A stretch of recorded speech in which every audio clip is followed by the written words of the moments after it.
You are listening to the Lucha Central Podcast Network. And now, LuchaCentral.com presents Masks, Mats, and Mayhem. I'll write it and we'll do it live. Fucking thing sucks.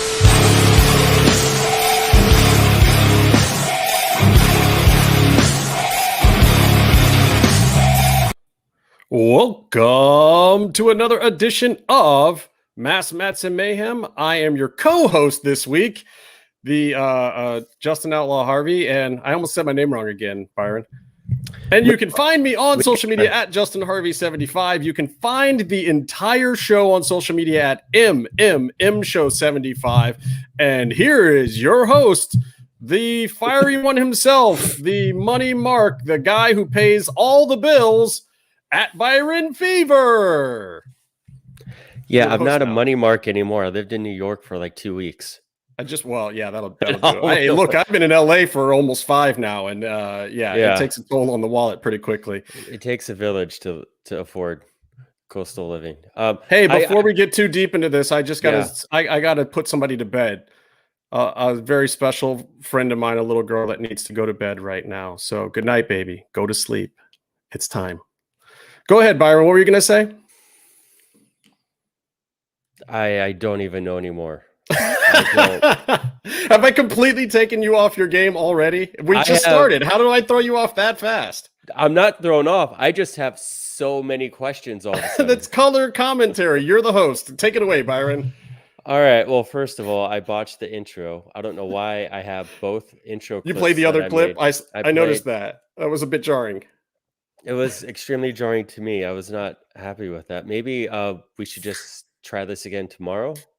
When you just want to stop and start. No, we're live. Okay, we can't do that. We got to do this thing now. So this is officially the MMMshow AEW post show live recap on blah blah blah. And if you know anything about Masks, Mats, and Mayhem, we're gonna talk about AEW probably least and last.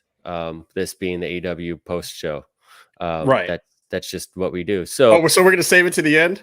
I don't know if saving it is the word, but we're definitely going to talk about an episode of Lucha Underground from 5 years ago. Oh yeah, we're definitely doing that. Look, I don't mind talking about AEW. It's fresh in my mind. I watched the show. Kind of working backwards. I absolutely love that MJF just went over. Tapped him. That was great. That was absolutely the perfect ending. Jericho works for weeks. He takes glass tubes to the head. He brings back some asshole who doesn't know how to sell t-shirts and beats him. He beats the giant guy who slams him a million times. He takes chair shots to the head, and then he taps out. It's so good. And it was a great run. I mean, in all honesty, I wasn't into the Wardlow match because I didn't want to see Wardlow job to him. If MJF was the ref, then there would be shenanigans. But this is great. This is absolutely great. It's what you have to do. I think AEW is firing on all cylinders right now. I mean, everyone knows what's going on. Everyone knows that CM Punk, Bryan Danielson, Bray Wyatt's going to show up on Halloween with a new creepy character. Probably. I mean, why not? Give him 4 paydays a year and have him wear a mask and stuff. But a lot of people I was seeing look at the next Dynamite. I think the one in Milwaukee that may or may not be headlined by Malachi Black and Arn Anderson's kid. And is that really going to be the headliner for that? I don't know, but I don't think there's much else on that card that sounds that interesting as a draw. And I mean, I don't know that sounds that interesting as a draw, but I thought that Arn's kid did a good job with that promo. I think he did that exactly the right way. Yeah, but here's my thing though. It's like tonight's Dynamite, you had the culmination of the Jericho MJF thing, and that was also headlining or co-headlining the last several weeks, few weeks, 5 weeks. And you have other stuff too. You have just a lot of big time stuff, and next week doesn't have that much stuff people are complaining about.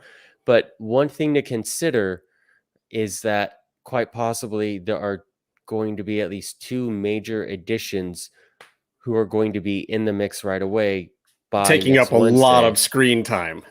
So So realistically, do we think we're getting both of them at this week's Rampage? I think Since it's the big Chicago deal, right? we're definitely getting CM Punk.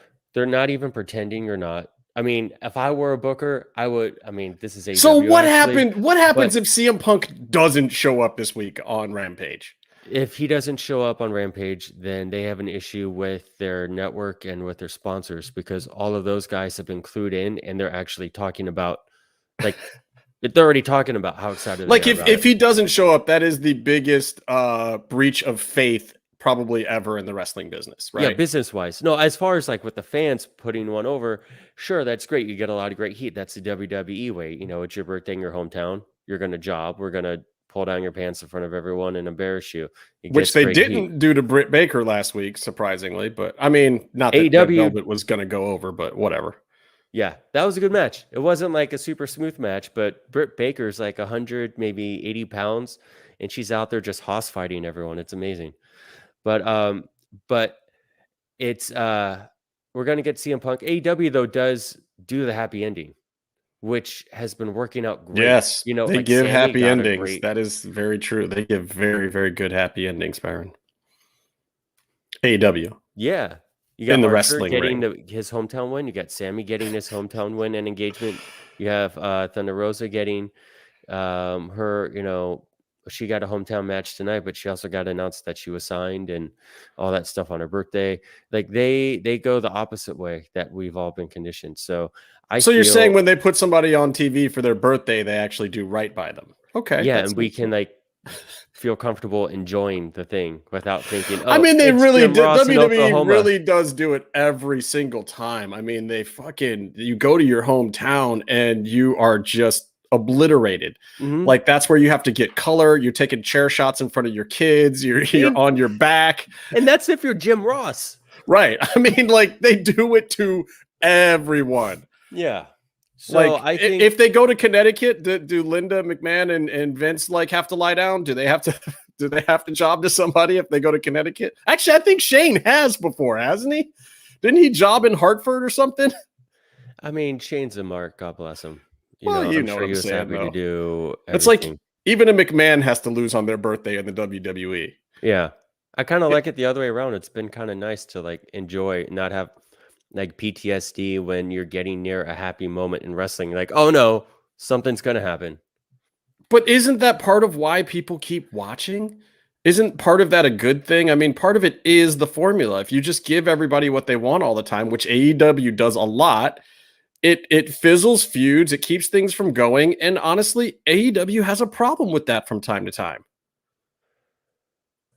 Goatsy is in the chat. Oh, hi, Goatsy. What's up, dude? Goatsy, We are live. Goatsy-san. We're live. Thanks, guys, over at Lucha Central. They are so quick on things.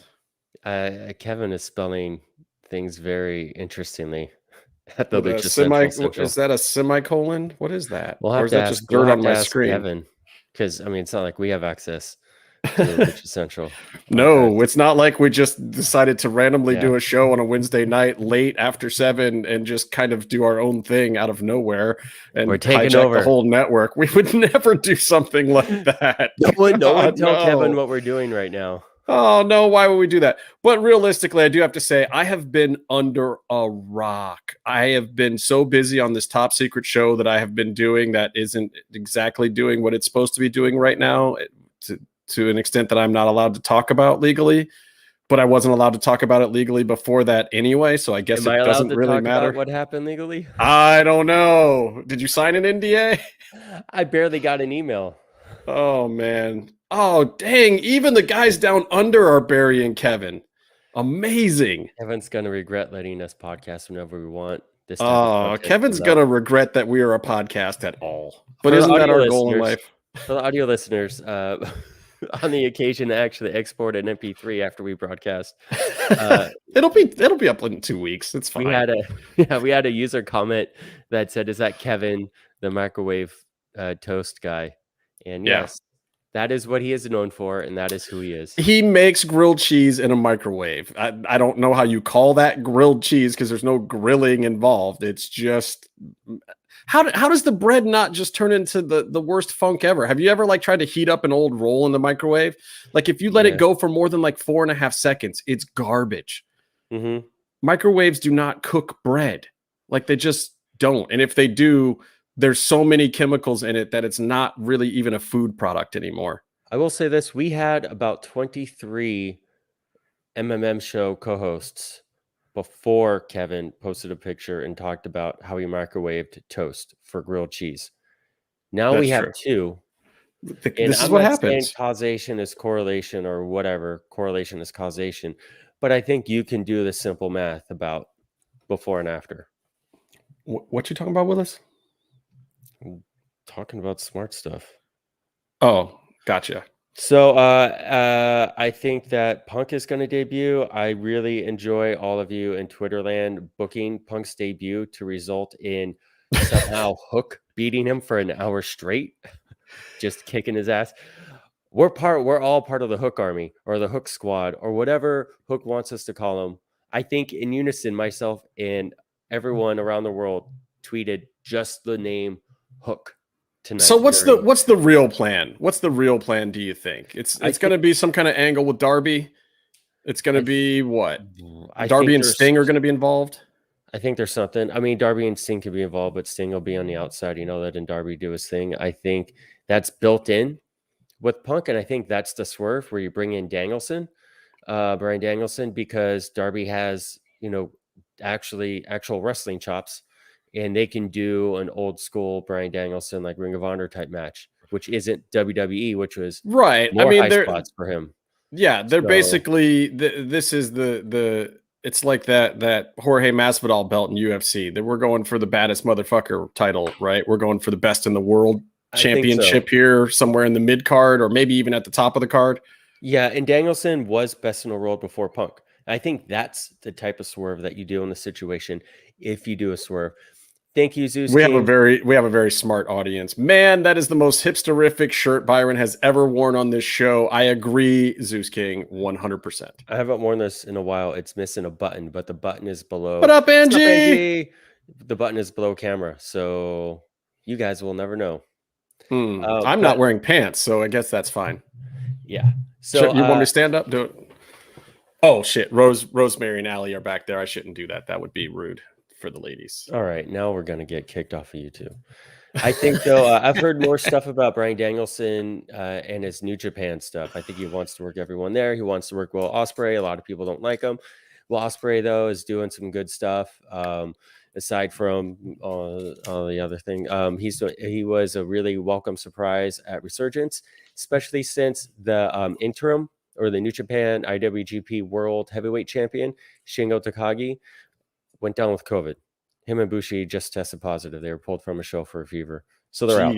So it's a good thing. The other guy with the belt popped back up, and New Japan Strong, their American show, is strong. Stronger than ever. Now they have. Wow, you really did that? New Japan Strong is stronger than ever. Yeah, it's like you should work in television. Came up with that on my own. That. It's not that you should. It's like that. I definitely should. I have definitely done the crimes to deserve that. Well, I mean, I think you should because at this point you need a paycheck, but that's a whole separate story that me and you can talk about later. Yeah, I think I've been interviewing for stuff. I interviewed for Naked and Afraid, and when you tell people you interviewed for Naked and Afraid, they assume for a specific part of the show. I interviewed to be behind the camera, so we'll see. But the whole thing is you interview, and then if you don't get hired, they just actually ghost you. They don't tell you. Yeah. So television makes sense. People don't get it, Byron. They don't know what we deal with, bro. No, it's great. I have a tentative start date on the show, so I just kind of like have my bags halfway packed until the day after. Right. And that's when I know. Yeah, and I might be I might be back here in a few weeks after I fly to Belgium. I don't know. We'll see. Well, if you are back here and you're working, I have a brand new reel. Oh, I should play the reel on the show and get all of our viewers to turn off their computers. Wow. Anyway, I think, I mean, straight up without any swerves, I think, on topic, Punk is Friday and Danielson is going to do some New Japan stuff that's sort of Forbidden Door, whatever. And then Bray Wyatt's going to show up on Halloween, trick or treat. You think? I don't know, but his contract is up right at Halloween. I don't know how days are lining up. I think it's a Saturday or something. I don't know. But if I were WWE, I would have kept him for like another week or two, because you can run cool vignettes all October and get it super stoked and have a Halloween based. I mean, show. I get that, but look, let's get into it later. Let's finish talking about AEW, because I have so many WWE things and they kind of all string together. So if I start going there now, Christian's the Impact champ. That's an AEW topic. Christian, yes, it's hilarious because in 2021, Christian Cage is once again the Impact champ and doesn't work at Impact. No, and Tony Khan and how does the locker room at Impact feel right now? I think their title is getting passed around everywhere but on their show and to people who are actually working for the company. I think they're kayfabe happy about it. I would also be happy because I think Christian would probably work more and you'll actually have matches as opposed to showing up and putting over. I'll tell you this for a fact. There is nobody at Impact that is happy about it. They are fucking pissed. Well, I mean, I think you're closer to getting someone taken to the top. I know. I think. I mean, I think the good news for them is that, I think they feel like it's closer to coming back home now because it was kind of in Kenny limbo. But Christian can also just drop right back to Kenny. There's nothing that says that won't happen. But their rematch is for the AEW belt. AEW title. I know. For now. I mean, look. What I would do is, honestly, at this point in time, they probably even take the AEW strap off of Kenny. They let Kenny have a little time, and it frees some things up, especially with some potential big names coming in to create more drama, whether or not you put the belt on any of those names. I think that for the title history of the actual AEW title, Christian Cage's name being on it, even for a short period of time, is not a bad thing. I mean, title histories do matter. That's what we're talking about when Goldberg got the Universal belt for like 2 weeks. Yeah. It's like, it's not that you want Goldberg to have the Universal title, but you want the Universal title to have had Goldberg. Yeah. And it might be the same case with Christian Cage. Like, you might just want to be able to say a former AEW champion, Christian Cage. That doesn't hurt. That really doesn't hurt anyone. Now, if he holds up the title being an older guy who's been primarily a WWE performer, but he was huge in Impact for a long time, TNA, that was, in fact, that might have been the best singles run of his entire career. Absolutely. And it was. It's probably why he went to that specific music when he became a free agent again. Yeah, and he had his little quick pop-up back in the WWE universe to reestablish his relevance, but realistically speaking, this is probably a better home for him. Just like, the big times at WWE is a better place for Edge, and maybe that was always the case for those guys. Like, I don't think that Christian Cage is most certainly a top guy. He earned his spot up there, but he most certainly got to be a top guy by being a middle guy for a long time. Right.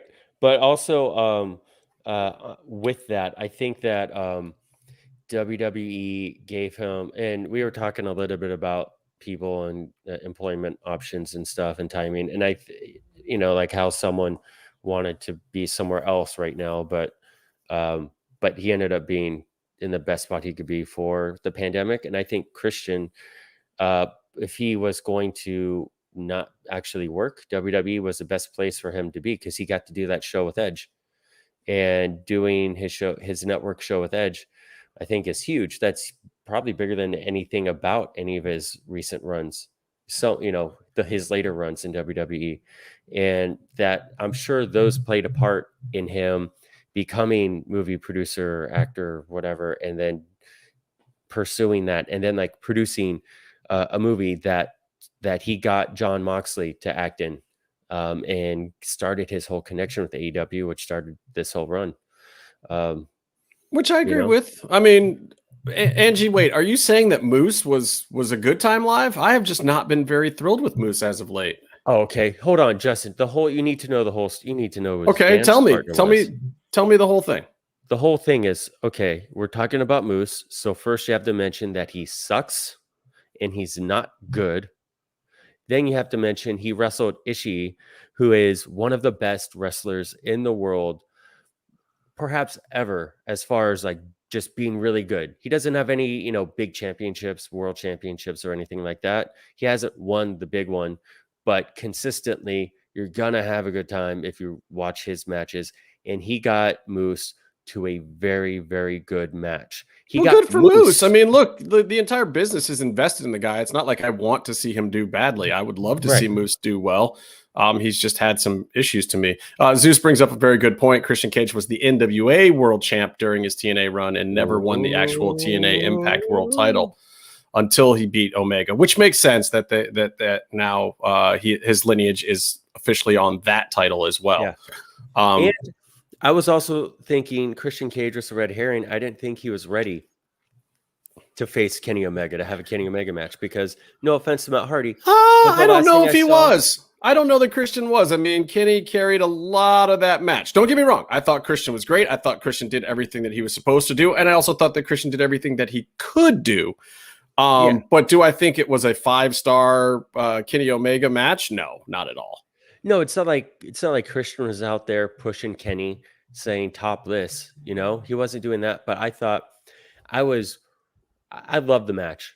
I thought it was great. I was not expecting him to be able to pull this off after watching him wrestle Matt Hardy. And that was a good match, but that's not the same. That's not Matt Hardy. It's not a warm-up for Kenny Omega.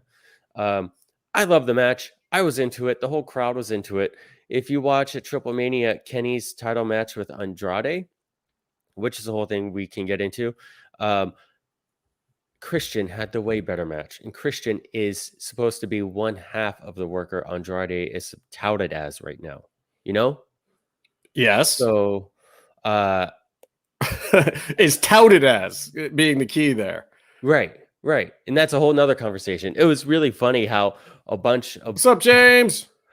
It was really funny how many people were getting upset because Meltzer was saying it looked like Kenny was trying to have a great match and Andrade was trying to have a good match. Blah, blah, blah.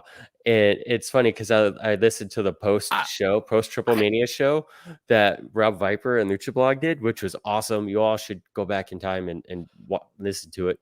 Or if you can now. That's what they were saying. That's what everyone's been saying. Andrade does not have it yet. And Rob Viper was specifically talking about how he might have a little bit too much of the WWE style in his head. And he might be thinking that's the way to do things when he goes elsewhere instead of going back to like full on La Sombra. Yeah, I don't know. I kind of want Andrade to just go back to Mexico and have to tour around and do the thing, though. Touring around in Mexico right now is slim pickings. But I just feel like he doesn't want it right now. I don't see anything in Andrade that says he wants it right now. He doesn't seem fresh. He doesn't seem hungry.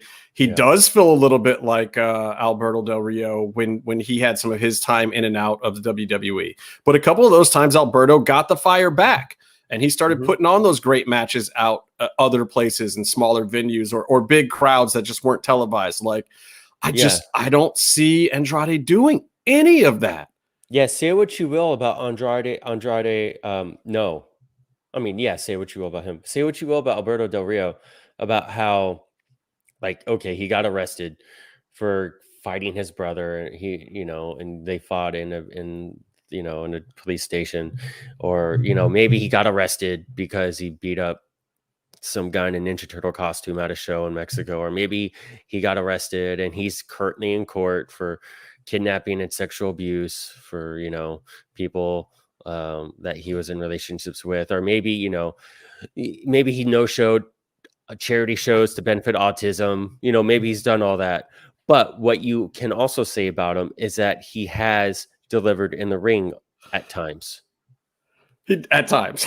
Okay, but what you can say is that he occasionally shows up for work and gets paid for it. As long as it doesn't benefit children, he will. I'm just glad you left out the whole Page thing. Thank you. No, I mentioned I didn't say her name. Damn it, you suck. Look, the guy just does a lot of cocaine, right? Isn't that what it is? Kevin's gonna get an email from his lawyer. Hey, about your podcast last night, and he'll be like, "What podcast?"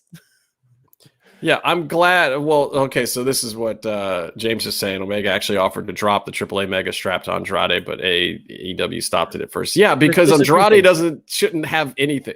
You know what belt he's got? You know what belt Andrade is wearing? Andrade is wearing a belt right now called Chavo's Soul. That is the belt that Andrade gets to wear. Since when does Chavo Guerrero carry fucking bags for Andrade El Idolo? You can tell every second he's on camera how much he fucking hates it and how much Andrade is not playing ball with the whole thing at all. Yeah. Like today, I don't even think that I'm the boss line was scripted. I think that was Andrade just stepping on Chavo's dick. I think they'll...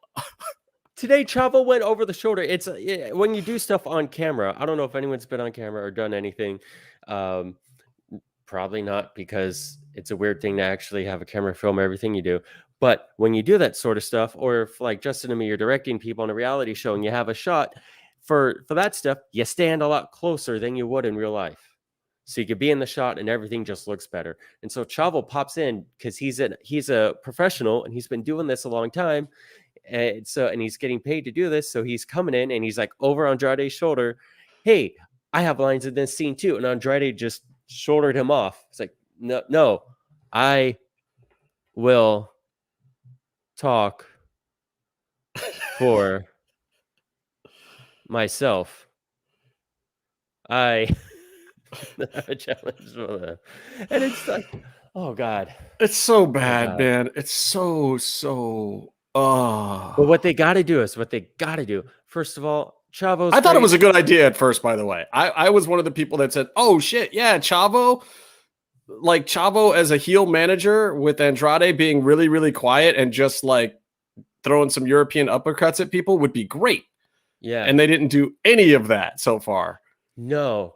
This whole angle to me is like, okay, hold on a minute. Why do we keep booking this week after week to mostly just be Andrade talking in this feud with a bunch of guys that really we just all want to shut up and wrestle? Penta is the best promo out of all 5, 6, 7 of those guys, including translators. It's Penta. I also love how even like Pac went like more or less, I speak Spanish too. So like Andrade doesn't need a translator to slide a spit. He could just say something in Spanish and everyone he's talking to will understand and talk back to him. Hey, Byron, a fan of the show or a new viewer of the show just said we sound like Charlie Brown's teachers talking. Why? Who says that? I don't know. I just always love that analogy. Anyway, is that literal or is that a metaphor? Because if it's a literal metaphor, if it's a metaphor, then I'm pissed. It's metaphor. It's a metaphor for your hairline. Listen, Brown isn't for your hairline. Hairline? What? You're the one who wears a hat all the time. Yeah, I'm the smart one. Just because you have issues doesn't mean you have to broadcast them to the world. I have no issues. Look at my shirt. Honey Fire Barbecue, man. Great spot. I love Honey Fire. I love it. Nashville, baby. Get the banana pudding.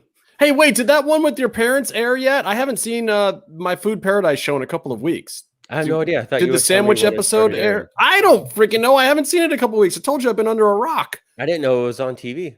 No, the season started like a month, 2 months ago almost. All right. Well, I'll go to my torrent sites and I'll bootleg it and I'll download it. Sweet. Yeah, I mean, you got to download it for him anyway. I interviewed Byron's parents for a segment. I haven't actually even seen that particular segment edited. Yeah. Because that episode was later. So I'm betting it hasn't aired yet. I think tonight's the Kickin' Chicken episode with a really great place called Arepa Mia in it that just stole my heart. She's such a sweet, sweet woman who ran that place. So that's actually, I think that already has aired out here, or it's on right now. But don't turn this off for it. Go back and watch it later. DVR. Should I run a commercial? Yeah, let's do a commercial break. We'll come back and I guess I'll get into some of the WWE stuff. But I got to tell you, B, I'm fired up. I wanted to say something about AAA Mania. Yeah, go for it. Mania. Triple lockout. Yeah, you're great. AAA Mania. So another thing that's popping up, because all the people a bunch of people got on Twitter and complained, oh, Kenny retained AEW, blah blah blah. And the thing is, there was a plan for there to be a title change and blah blah blah. And AEW probably didn't want Kenny losing again after he lost. And that's just part of the deal you make when you put your belt on someone else's employee. But also AAA decided they did not want Andrade to take the belt because they have Psycho Clown and Vikingo, who are rumored to work the program and take the belt off of Kenny, which is actually a good thing, especially to quote unquote Lucha Blog or anyone who's familiar with Lucha Libre. It's better if you actually watch AAA more than once a year, because it goes on one of their guys. Andrade isn't going to be a regular AAA employee. So it goes back to their guys. Then you have your champion in your company again. Yes. Okay. But here's the thing. After the way COVID kind of decimated Lucha Libre in Mexico, I feel like right now, and definitely for the rest of this year, any shows that they can pull off, they should go full carny. I don't think it's bad to have guest stars and people who are not going to be regulars and people who are not going to be back in and out. There's no real storylines going. Mm-hmm. There's nothing they can't bail from right now. Not that AAA has ever been afraid of bailing off of an angle out of nowhere and just never mentioning an angle they're in the middle of ever again, because it's every other week in AAA. But when's that Vampiro Conan retirement loser leaves town match? The loser leaves town match. It's as soon as Cross shows up with the briefcase, they're going to have that match. But realistically, I think, until things settle down on the COVID front and they can really, really start running shows again and really, really get TV together again, and I think Dorian especially is wisely biding his time right now to come back bigger and stronger and better at the right time. Like, I think this is just like, keep things going. Doesn't really matter where the belt is right now. Just let fans know that Lucha Libre is not gone or dead, and I think that goes for all the promotions. And stop running illegal shows in hot zones, dumbasses, like all those fucking whatever. Everyone's doing that, though. I know, it's stupid. Not that we can talk. I mean, we went to fucking Philly for MLW, and that was probably just as bad as any of those shows. And Byron came back with COVID, so we're not worth your court. I can't say we're much smarter, but at least we were vaccinated. And we have tickets to the next two. I know MLW shows if we can make it. I love when we're like buying. That's right. I do have tickets to that MLW show in Philly. I hope I can make that. And we got tickets. Multiple reasons. We got tickets to the next one. And in Texas. In Dallas. Sorry, When is that? What's the date of that? September 11th. So we may or may not be going. Well, I mean, I might go to TJ for the Azteca Underground thing. Yeah, I would. We'll talk about that today too, because I got some interesting things to say about Azteca Underground and some stuff you may or may not know, Byron. Stuff I found out. We're gonna go to commercial in a second, but I do need to bring up James Sarno said, as much as I love Flair, he's my favorite.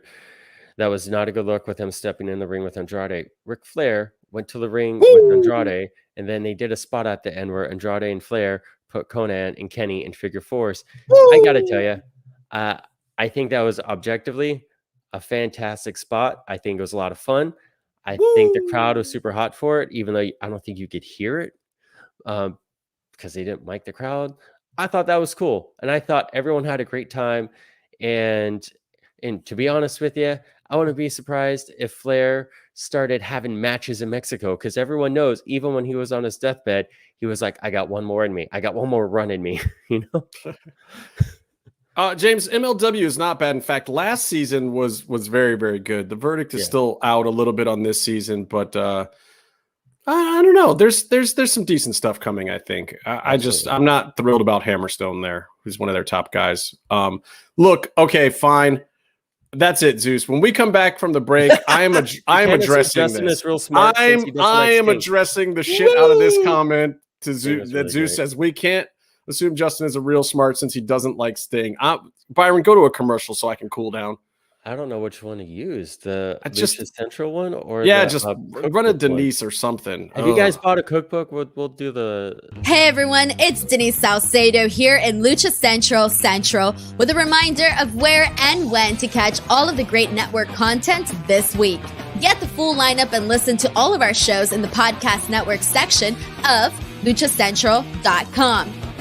Sundays on the Lucha Central Facebook page, world-traveled shooter of the camera kind, Jerry Villagrana goes mano a mano with a fellow photographer to throw down about some of their favorite photos they have taken at Lucha Libre events. Monday, Business of the Business returns as Mass Republic President Kevin Kleinrock takes you inside how your favorite Lucha Libre merchandise gets made.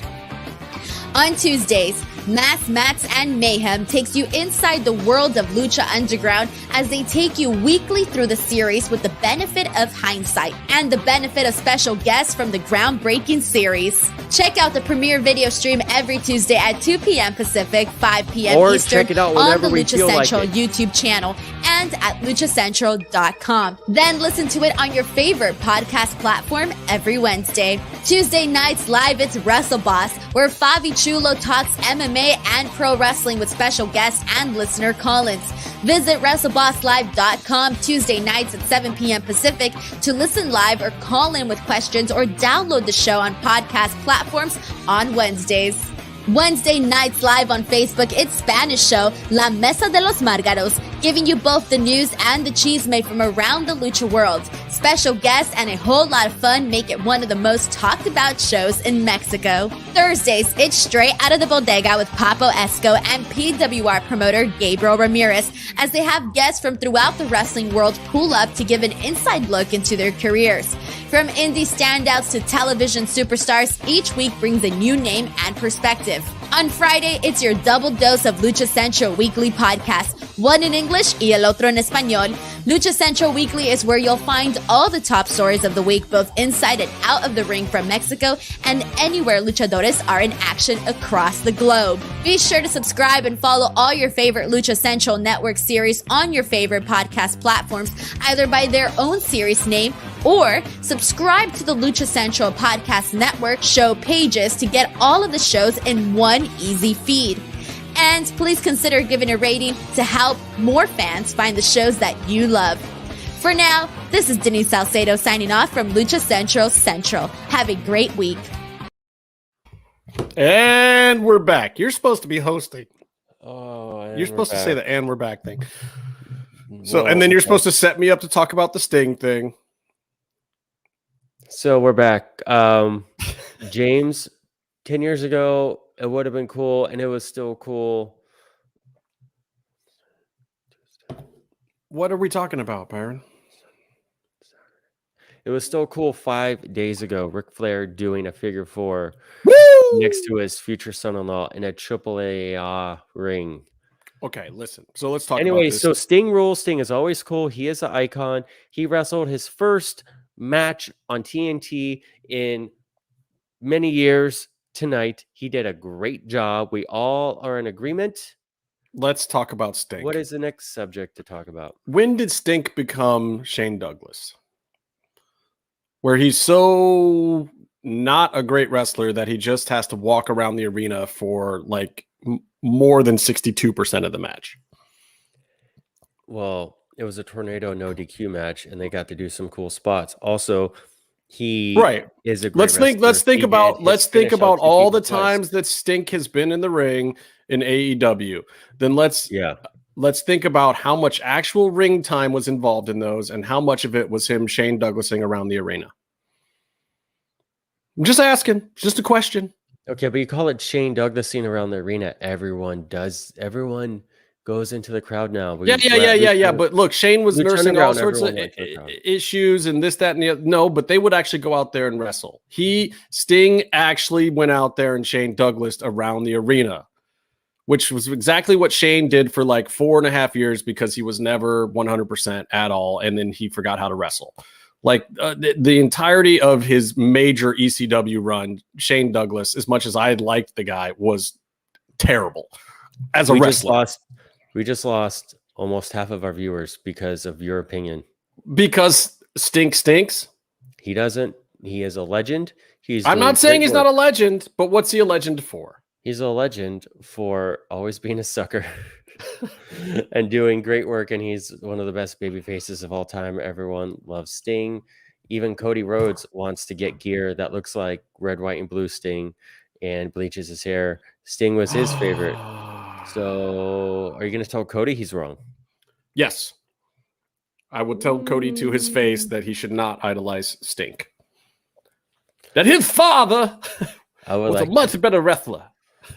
Well, I mean, Dusty was a much better businessman in the bit. Like, he actually did stuff. Dusty was not a phenomenal wrestler himself and was 5 times better than Stink with all his beach muscles. No, Dusty had all those muscles too. They were just underneath some stuff. They were underneath the polka dot. Yeah. No, he was a great wrestler. I mean, there wasn't the word work rate back then, and being a good wrestler is, can you draw money? That's all it really boils down to. Sting can draw money, he can get ratings, and he can have great matches. By the way, Everrise, which was an afterthought joke on NXT. Oh, look at that. Look at that. Zeus King says, okay, this Sting was a great babyface world champion. It's been about 1% of his career in WWE. Thanks. Now we're all up to speed on who Sting was. But you're a dick. Everrise is this real story here, and Garcia something. He's also really good. Everrise got fired 2.0, the show. Now they're 2.0. They're on TV at like a little after the 30-day mark. No one expected them. They came over. They're working every Dynamite. They're working every Dark episode. They're doing great stuff. They're in the mix with Sting and Darby right off the bat, holding their own, getting they're good memorable guys. moments. They're good guys. I mean, there's just nothing. There's no other way to say it. They are good guys. They go out there. They do good work. Everybody likes them. They're personable. You know, it sucks for them that they are, you know, a little vanilla in presentation, because that's just kind of who they are. But I think that they know how to work that.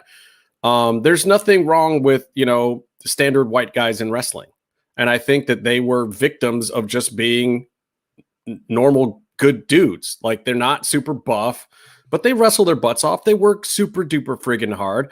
And this is almost where it's not affirmative action, but it's almost where the whole thing in wrestling where you have to be super unique nowadays hurts them, or you have to be a big man. It hurts them. It hurts guys like that. Like, they're good. Like, look, I feel the same way about FTR. Are they the best gimmick in the world? No, never. But they're really, really good wrestlers. They're solid dudes. Everybody likes them. Everybody likes working with them. I think Everrise is right there with guys like that. You know, and they should be given at least a chance to come up on the mid card or something. I don't think that 2.0 should be jobbers through their whole career by any stretch of the imagination. Yeah, I like those guys. Yeah, and I think, like, I'm not expecting them to win at all against Sting and Darby, against the legend, or, you know, one of the biggest stars, homegrown stars of the company. No, not at all. But they're working a program and they get to compete, and they still get their spots in. Like, those guys give 2.0 a ton of stuff, which is so cool. And it's a fun segment. It's a good segment. So, and before we leave AEW, I know we're about to talk about this WWE stuff that you guys are talking about in the chat, because I think we have a lot to say about it. But and maybe some insight that you haven't thought of yet. But I gotta say this: the Young Bucks matches are great because no one ever has to kick out at 2. I mean, they break up pins better than anyone. OMG. Just amazing. Amazing stuff. Yeah. And we've been talking about this for a while. Okay. Zeus, don't be vulgar.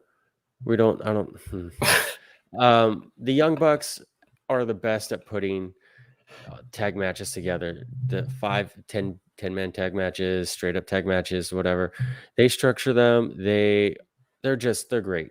And I think they had to learn how to do that. And they get knocked for psychology and everything. But the thing is, these guys hit 15 finishers a match just on their side. And you know the other side is going to be hitting, you know, another probably 4 or 5 finishers on their behalf. And you do that in a tag match, and like over a period of time, if you're kicking out of all those finishers, you're ruining them. And they're probably the only tag team that has that policy of, you know, they may not use the tag ropes, but like you're not going to kick out at 2, you know, on a really good finish, you know. Yeah. And they're really, really great at timing everything. And they're really great at putting people over in tag matches and letting them show out. Like last week, Dante Martin got put on the map. Them and oh Kenny my put him God, over. did he ever? That was Yeah. just that was an amazing, amazing match. You want to talk about the right way to start a show off? That was starting with all the heat in the world that you could get. The crowd was hot. The spots were hot. I mean, Dante standing up there just doing a 10 count punch thing, and it is so over with the crowd. I mean, that was an amazing moment. That was almost as big as Jericho coming out without no music this week. Yeah. Or almost as big as how good Luchasaurus looked this week. He looked great on the show because they took Madison's run. Madison's run after Lucha Underground, he looked that good. And I don't know where it went. I don't know if the AEW thing threw him off a little bit, but it's like that Madison came back. Yeah, which is great because I think that Madison is a really good performer. Yeah, I think so too, but also he has strengths and weaknesses, and he hangs out with a bunch of juniors all the time. I don't mean it like that. We have, you know, our strict, okay, Justin just disconnected because I don't mean age-wise. I mean, all right, well, Justin's gone. I meant like, you know, little guys, middleweights and stuff. And so he's just not going to keep up with them. He's working with a high flyer type like Johnny Mundo, John Morrison. John Morrison is a phenomenal worker, and he'll be able to work a match that Luchasaurus can keep up with and excel in. And I thought you dropped. Hey, Justin's back. I thought you dropped out when I mentioned Luchasaurus hanging out with kids, but I meant juniors like weight class. You know our strict show policy on that. Anyway, so I can take criticism. So I feel like kinda. You know, Luchasaurus is in a middleweight company. He hangs out with a bunch of middleweights, junior weights, cruiserweights. That does not play to his strength. He's going to look slow and lumbering because he kind of is, because he's like 7 foot tall. And yeah, he's what, 6'7". Let's not say he's 7 like, feet tall. Let's not be WWE here. He's a really tall guy though. And yeah, he has super long appendages. He can step in the ring over the top rope, but he has to push it down like a foot. Yeah, but it's still a cool visual. And so like he's going to be slow and lumbering around those guys. And you know, maybe it's not a ring general. Like he had that moment with Cesar Bononi that had to be cut off of dark, where they kind of fumbled and had to like stop and figure out what's going on. You know, but when he's highlighted correctly, which has been mostly in either run-ins or in like big tag matches like the one tonight, then he looks amazing. He gets his stuff in at the right time. People bounce for him. He gets to do like the moonsault off the apron, which is incredible for someone his size. Even though everyone his size does it, it's still incredible. More guys his size are doing things like that. Yes, I think it's a part of the new way of things. But it's still impressive, and he had his kicks look good. You know. Now, but so here's the thing I want to ask you: can you imagine Luchasaurus, or as Austin Madison, or some other version of his gimmick or whatever? Could you imagine him going up against a Lashley or a McIntyre? And James says, by the way, that he just can't with AEW. No appeal to him. Sloppy ring work and botches for days. I disagree, but I mean, if that's what you see when you watch the show, then don't watch it. I mean, look, there's so much wrestling to watch. The best thing about wrestling right now is there's so much wrestling on. Yeah. That if you can't find a wrestling that you like, especially after Azteca Underground comes out, like if you can't find one, you're not a wrestling fan, because every form of wrestling is now available for everyone, I think. I do want to give a congratulations to everyone's favorite wrestler, Maki Ito-chan, who finally I'm horrible with the names. She finally beat, is it Mizuki? She beat her friend rival that she's never beaten. I mean, when I watched, You're supposed to be the guy that knows the Japanese wrestling for us. I know, but I watched like 15 hours of wrestling that day. I believe it. I believe it. So, that happened to me 3 weeks. Like during our last show, I was like, I don't even know what to say anymore. I've watched all the wrestling. Well, this week, I have watched not all the wrestling. I have watched some wrestling. What throws me off is that she looks and wrestles almost just like Riho, but she is. But Maki Ito came out for this Tokyo Joshi Pro TJPW Princess whatever tournament, and she's always been the one who like loses and throws a fit, and you feel for her and stuff. And she was winning, and she came out with more of an edge. Point where you put whatever into a proper noun, that you probably should have just used a pronoun, right? I don't just said like the wrestling event or something else, right? I don't even know the last sentence. So good luck trying to edit it for me. It's not even worth trying. All right, I want to go back to. So anyway, so just real quick, Maki Ito won. She beat a rival. It was fantastic. That's the end of the segment. So let's talk about this.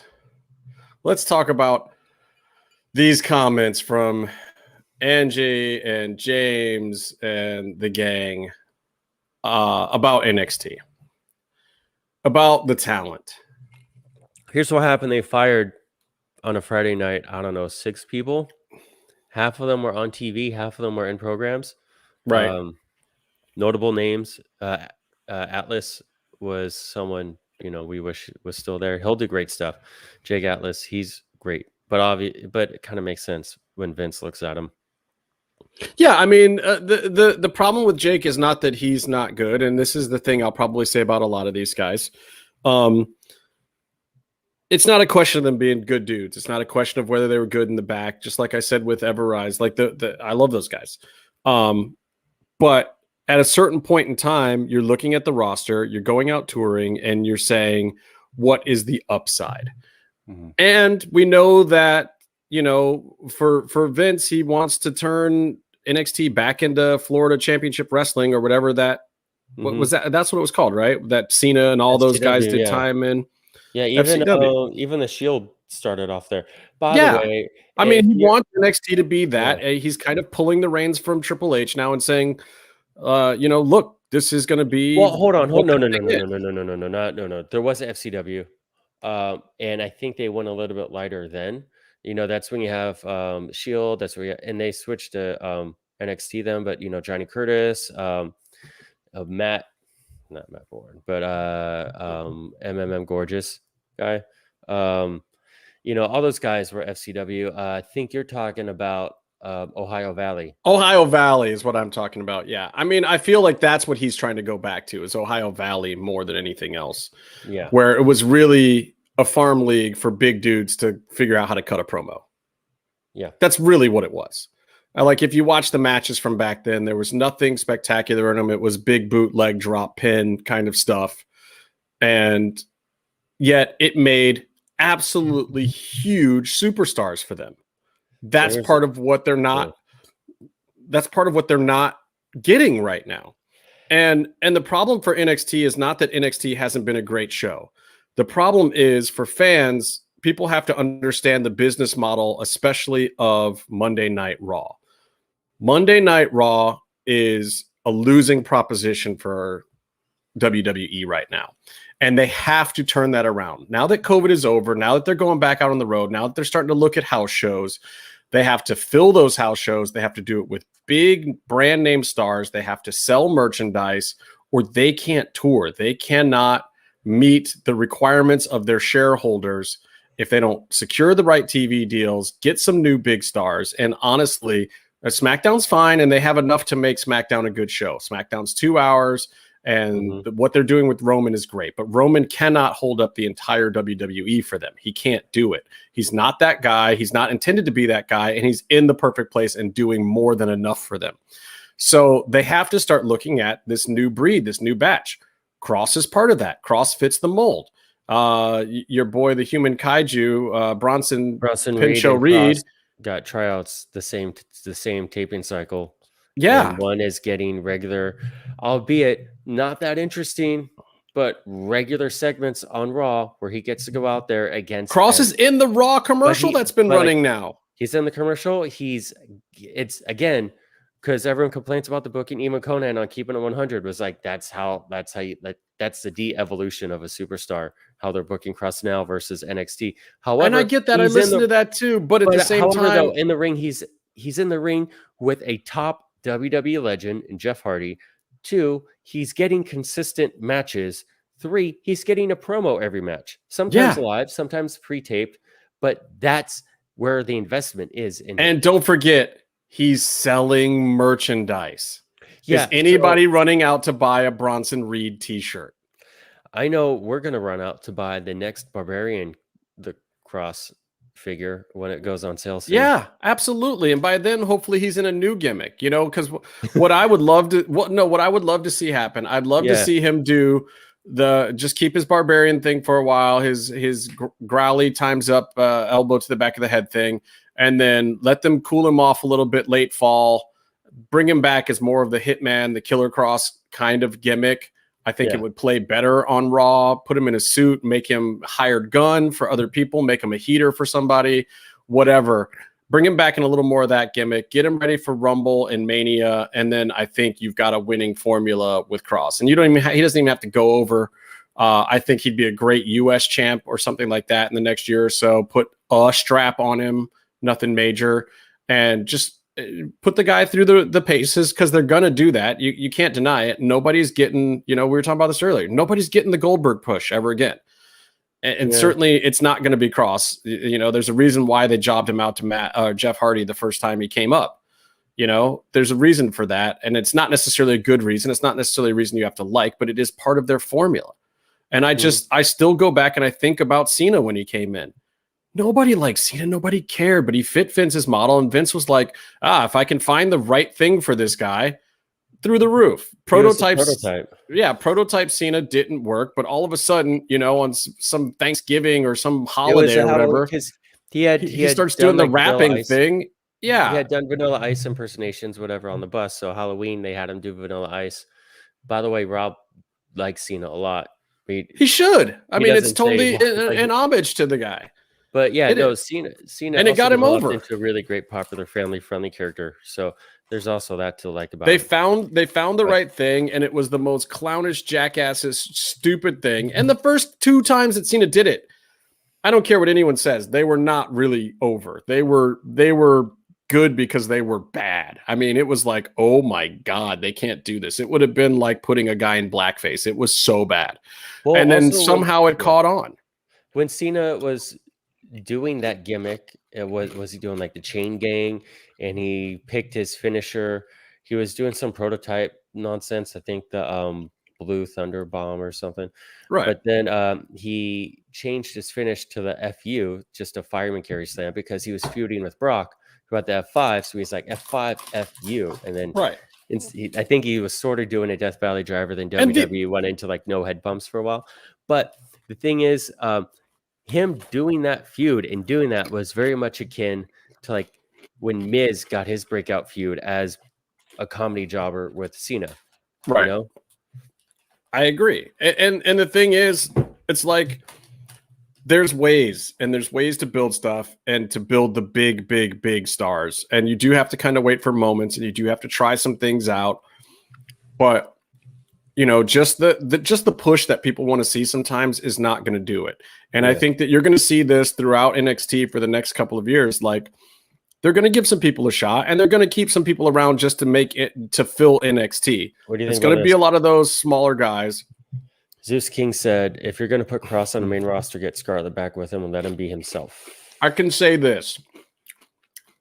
There is definitely an attempt for that to be the case happening. I don't know if it will happen. I don't know if Scarlett's going to get to be with Cross or not, because the other thing about Scarlett is she is a commodity in her own right. I don't think her not being with Cross has anything to do with Cross. I think it has more to do with her. And they've done this with a lot of the female talent. Like they have to break them off because they need them. And if she can be exciting in the women's division, even just on a promo, they might need her more there, especially at Raw or one of the, these long ass shows.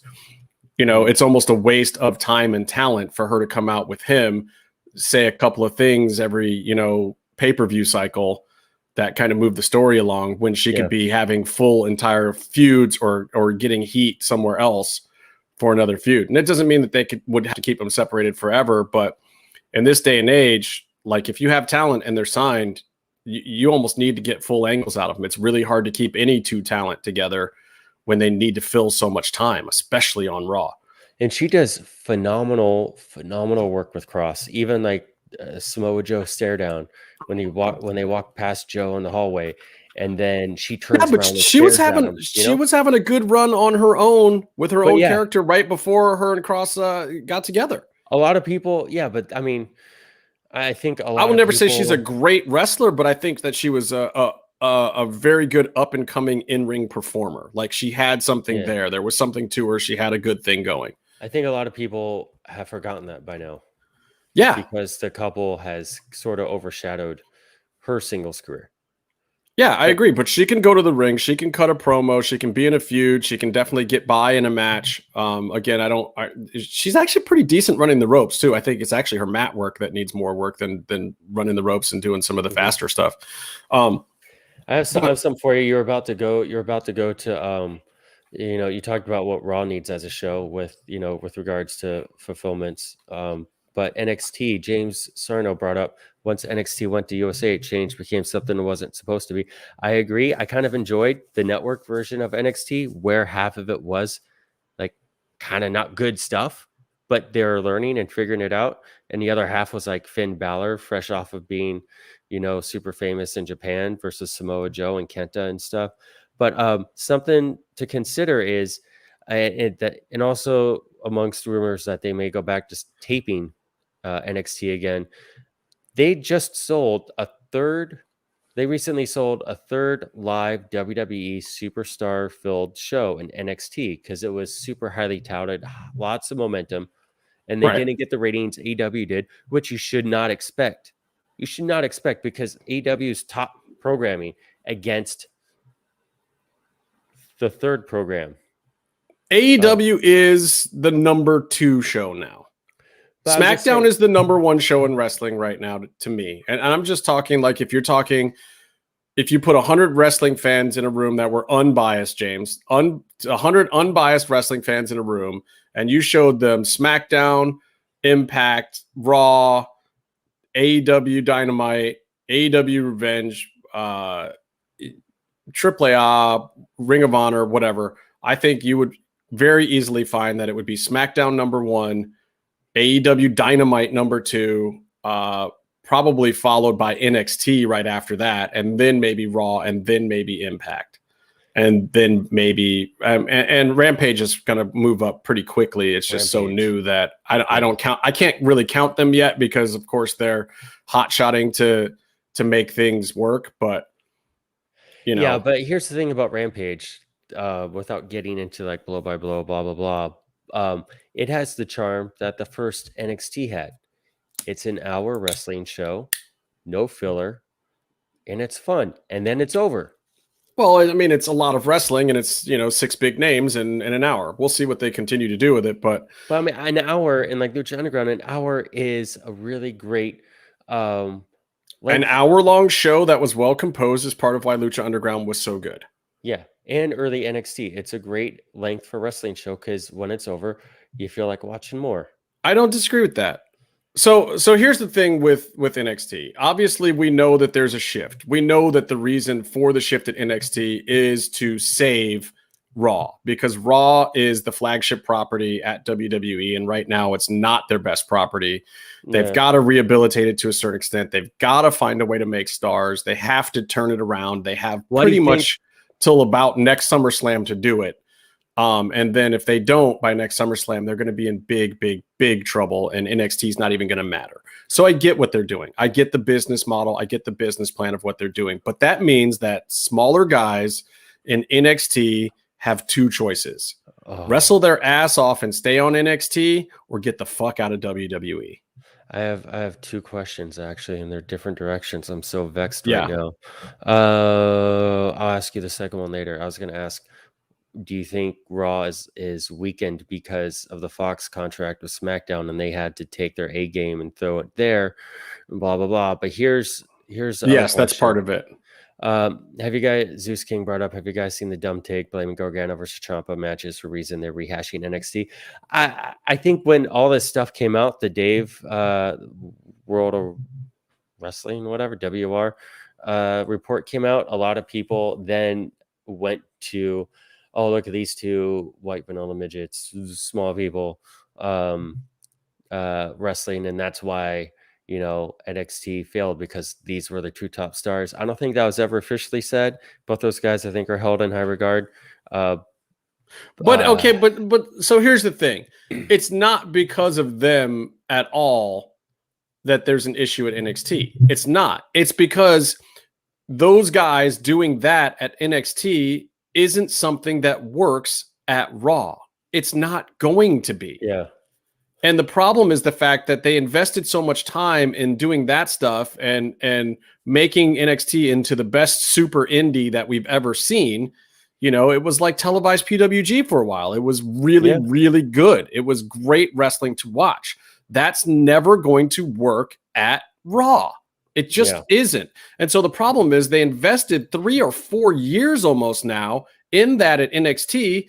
But then if you look over on Raw, they can't build any stars over there. They can't take an Aleister Black up and make him work. They can't, there's been a few exceptions. Don't get me wrong. Obviously, there's been a few exceptions. But now they're looking at it and they're saying, guys, I'm sorry, but we have to use NXT differently, or our main product and our shareholders are going to leave us. We're going to have a bigger issue. We're going to get lower TV rights. We're not going to be able to make another deal like we did for SmackDown. We need more up here, and we've got to start building it ourselves, because when we buy it from outside, it only works for a certain amount of time. Plus, Vince wants his own guys. Vince wants his new breed. He wants his new, Randy Ortons and his new John Cena's, like the way those guys came in when they came in. He wants his new Rocky Die to turn into something bigger and better. Yeah. Those are the biggest stars, some of the biggest stars he's ever had. And they were homegrown in this fashion. So he doesn't know anything else but this way to fix Raw. So he's going to do it whether Triple H likes it or not. Yeah. I mean, I think there's a lot of problems with the Performance Center. Even though you have really top people there teaching, it's very homogenous, and in that, that translates up as well. You have very noticeable talents who were in NXT buried. You had like Ty Conti, who was there for the longest time, and she was barely used. She looked terrible. She was a black belt. So you would think, like, I thought she was cool. She's a black belt. There's something to do here. Like, even if you can't run the ropes, if you're a black belt, you can kick someone really hard. I think that's cool.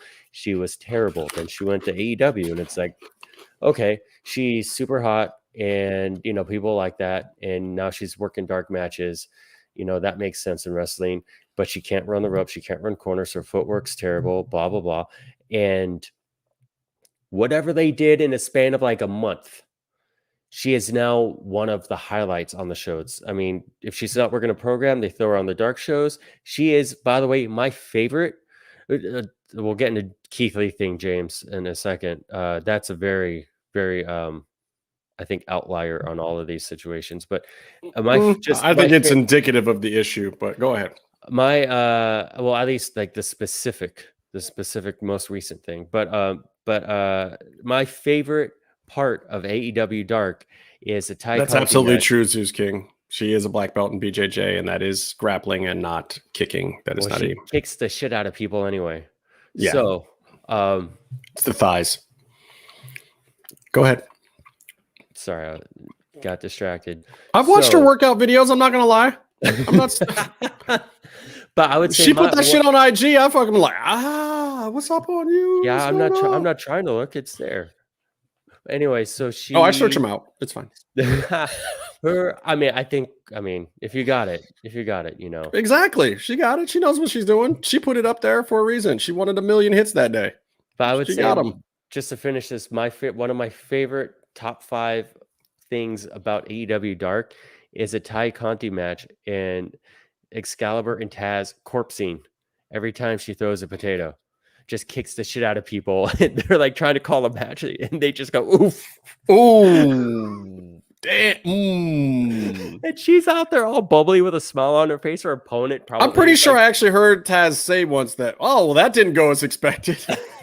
No, that'd be she's laying them in. She's laying them in. And I'm sure the ref has a fun time picking up teeth after the match.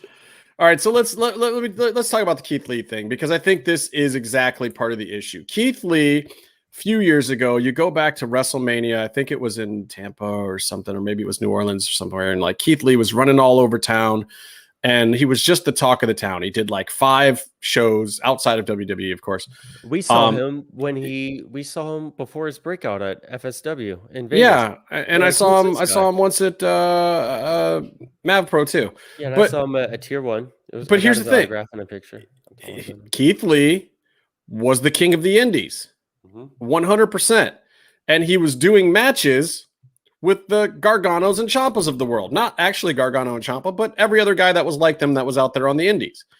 And they were great matches. That's what Keith Lee got used to. And we said this about both Keith Lee and Cross. What happens when they go up to Raw and they're not the big guy in a little guy's world anymore?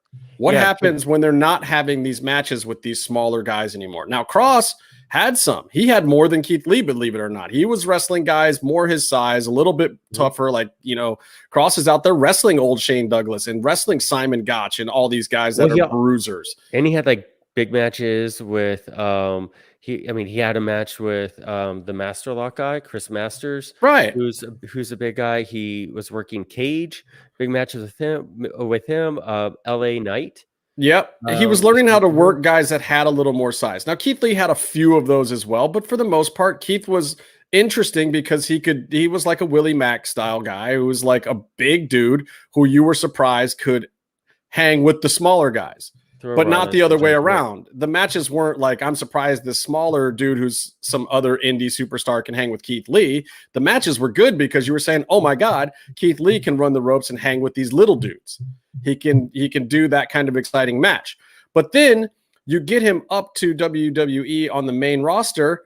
What's there for him? Nobody wants to see him wrestle one of those guys. He's got to wrestle Drew McIntyre's and Bobby Lashley's and other guys like Kevin Cross. Like his matches with Cross, not great, because neither of them can do their spots with. All right. I'm sure you have an answer.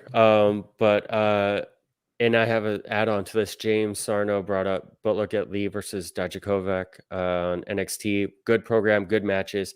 He can do that sort of stuff. They could even, Dijakovic is doing some sort of weird Halloween cosplay thing now. But I think that it's capable and it's in there. But Dijakovic is also still lighter than Cross. He's easier for Keith Lee to move around and do power moves on. He's thinner. But he can maybe do that sort of stuff with someone else. But also, I think there was a part in a Rumble where Keith Lee faced off against Brock, and Brock sold for him, and it was electric.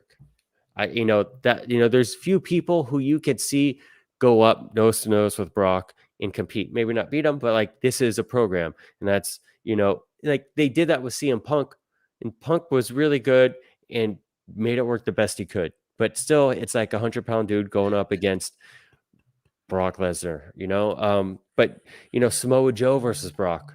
That was something that was believable. These are things that Brock can kind of show up and it's worth his time. Keith Lee versus Brock, I think, would have looked believable in that moment. I think he has it in him. And I think, though, and you probably have but he's got to stop trying to do like a fast cruiserweight match with a power spot at the end with these other big guys. It's not going to work. He's got to change his match style, or else they're going to look at Keith and say he's not a commodity here either. I also think they need to re-gimmick Keith somehow. Switching the music 3 times and what they landed with is horrible for him. His music at NXT was totally doing the trick, and now this crap. Oh, they had a thing with their old music people, CFOS, their contract ended or the band broke up, and so then they you're logged into the show account. They had to like replace all the old music so they could own it instead of paying royalties. Shouldn't this show account one just have like a generic MMM logo, Byron? Why you got to be greedy? Because it's the one that I use.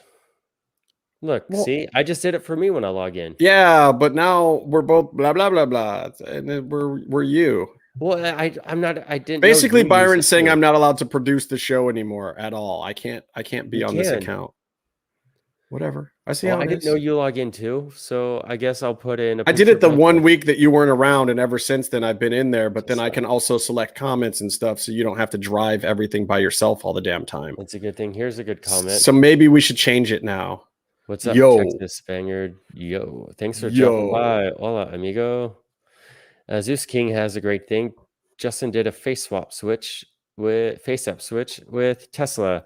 Justin looks like a car. Burn. Isn't he referring to Nikola Tesla? Oh, probably. That's not a wait, but that's my picture. That's a compliment. He says you look like me. Here's something. First of all, here, Justin, did you know that Zeus King said that Ty Conti used to model Brazilian Jiu-Jitsu geese and over the sexy poses? Overtly is the word. Overtly. It was. Do you need glasses? I said overtly. It was actually overtly. I said overtly, but I mumble.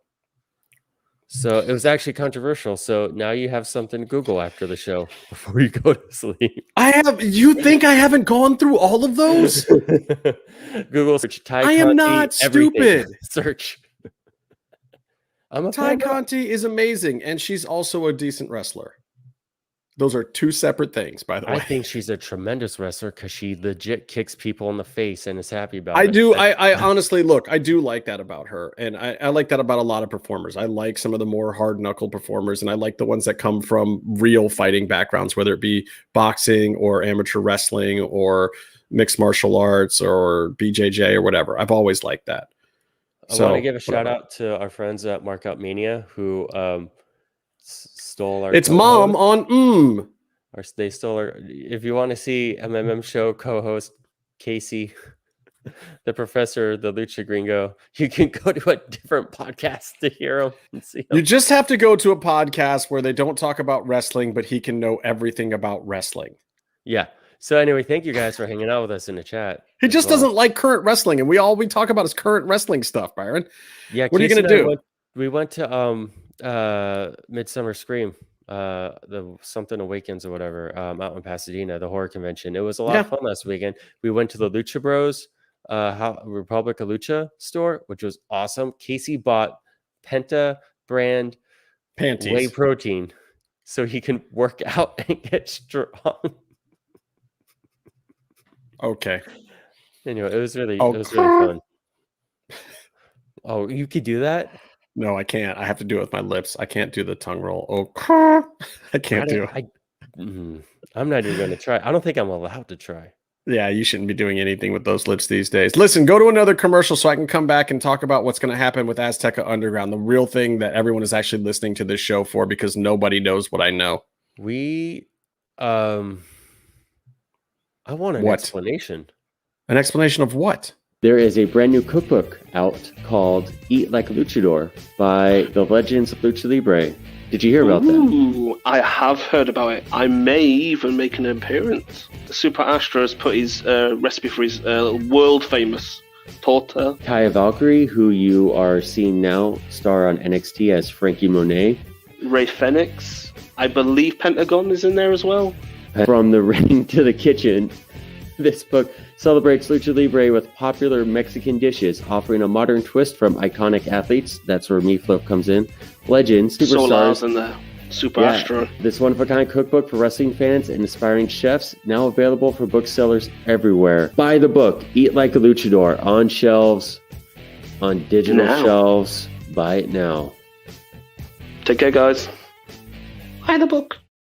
Okay. Hi. Yeah. We're joined by our new co-host, Billy Fever, who does not want to be here. Wow, wow, wow. Hi, Billy. Say something to everyone. Yes, you do have to still get this book. Hi. Oh, look at that. Lucha Central says it's on sale at bookstores everywhere now. That's so nice of them to chime in that way. Yes, you can get that book. It's everywhere. Our friend Meefloaf is prominently featured in that. Where is Meef? We started doing the show live again, and it's like 4 a.m. in England. So he doesn't join as much. And don't forget to visit demonxbunny.com as well. Good friends of ours over there at Demon X Bunny, Rosemary, buy the shirts, Allie. buy the hats, buy the I'm wearing one of the shirts, actually. I'm wearing this one. I don't have any pants on, so I can't stand up any further than that. But it's a good shirt. That's a cool shirt. Hold on, I got it. Let me make it look like a medium. Get the clothespin in the back. Is that okay? Is that what I got to do? Yeah, there we go. That's how you do it. Yeah, there it is. Look at that lat spread. Look at that lat spread. We're going to the comments now. Oh wow, just no, don't play those comments. Ooh, yeah. Yeah, Meef does have a bun in the oven, speaking of cookbooks, and I wonder how that's going. Wow, that's thanks. Kevin. Thanks, overlords. Thanks, overlords. Kevin. That was probably Ruben that said that. Probably, but Ruben's the nice one. Needs to take a cold shower. Anyway, I want to talk a little bit about Azteca Underground. Ooh, so the last we saw at the taping, Dario Cesar Duran was the booker of MLW. That sounds exciting. That is very exciting, but wait, there's more. Oh, Azteca Underground, as has been reported, is crashing into Tijuana for their own thing. Thanks to the crash, they're piggybacking down there, and it looks like they're going to tape an actual show, an actual Azteca Underground program on September 11th. On September 11th. So, what do you think about that, Byron? Is this miss? Is this a good thing? Is this a fail? Do we like this idea? Do we not know yet? What do you think? I have so many things. First of all, MLW is running their own version of War Games in Dallas on that day. And I was excited about that until I saw the date for this. And I'm like, well, we might not be going to Dallas.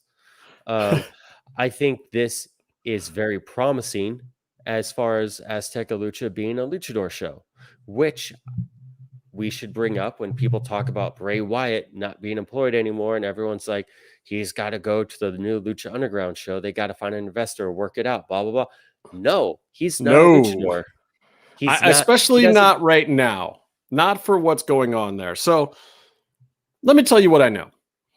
First and foremost, this is in connection with MLW.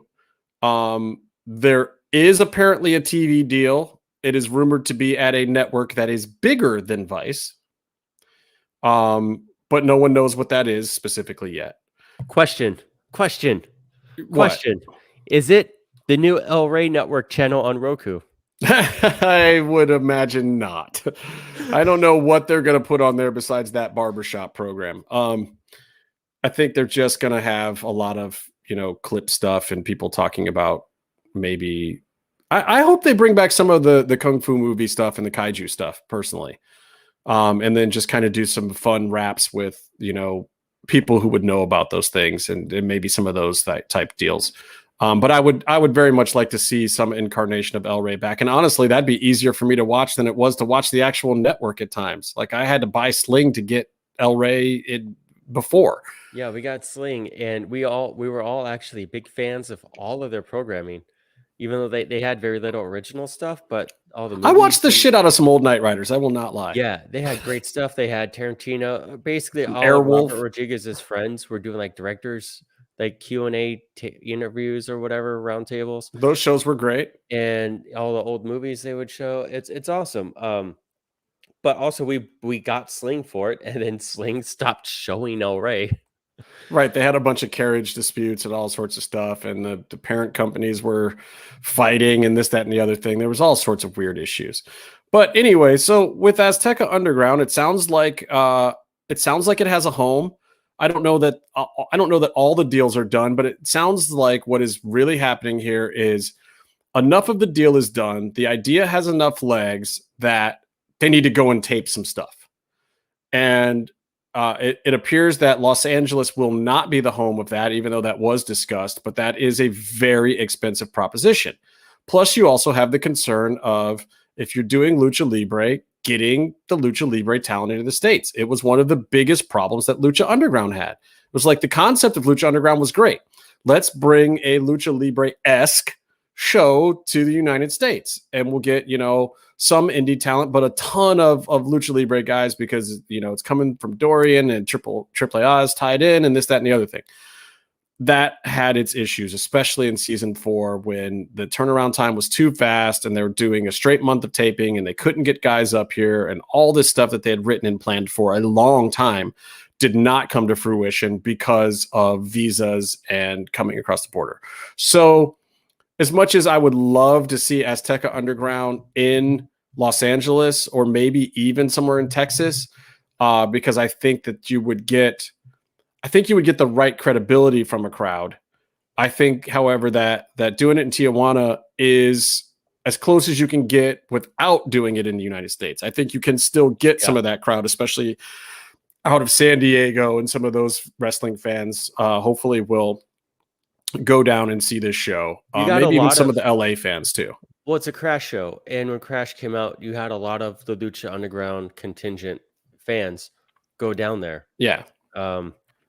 Yeah, definitely. I think also, first of all, shout out to Andre. Thanks for being a loyal listener of the show. Hey, what's up, Andre? If you are in the greater... This is where Casey would say something about Australia again, even though he's not from Australia. And everyone else listening to the show is.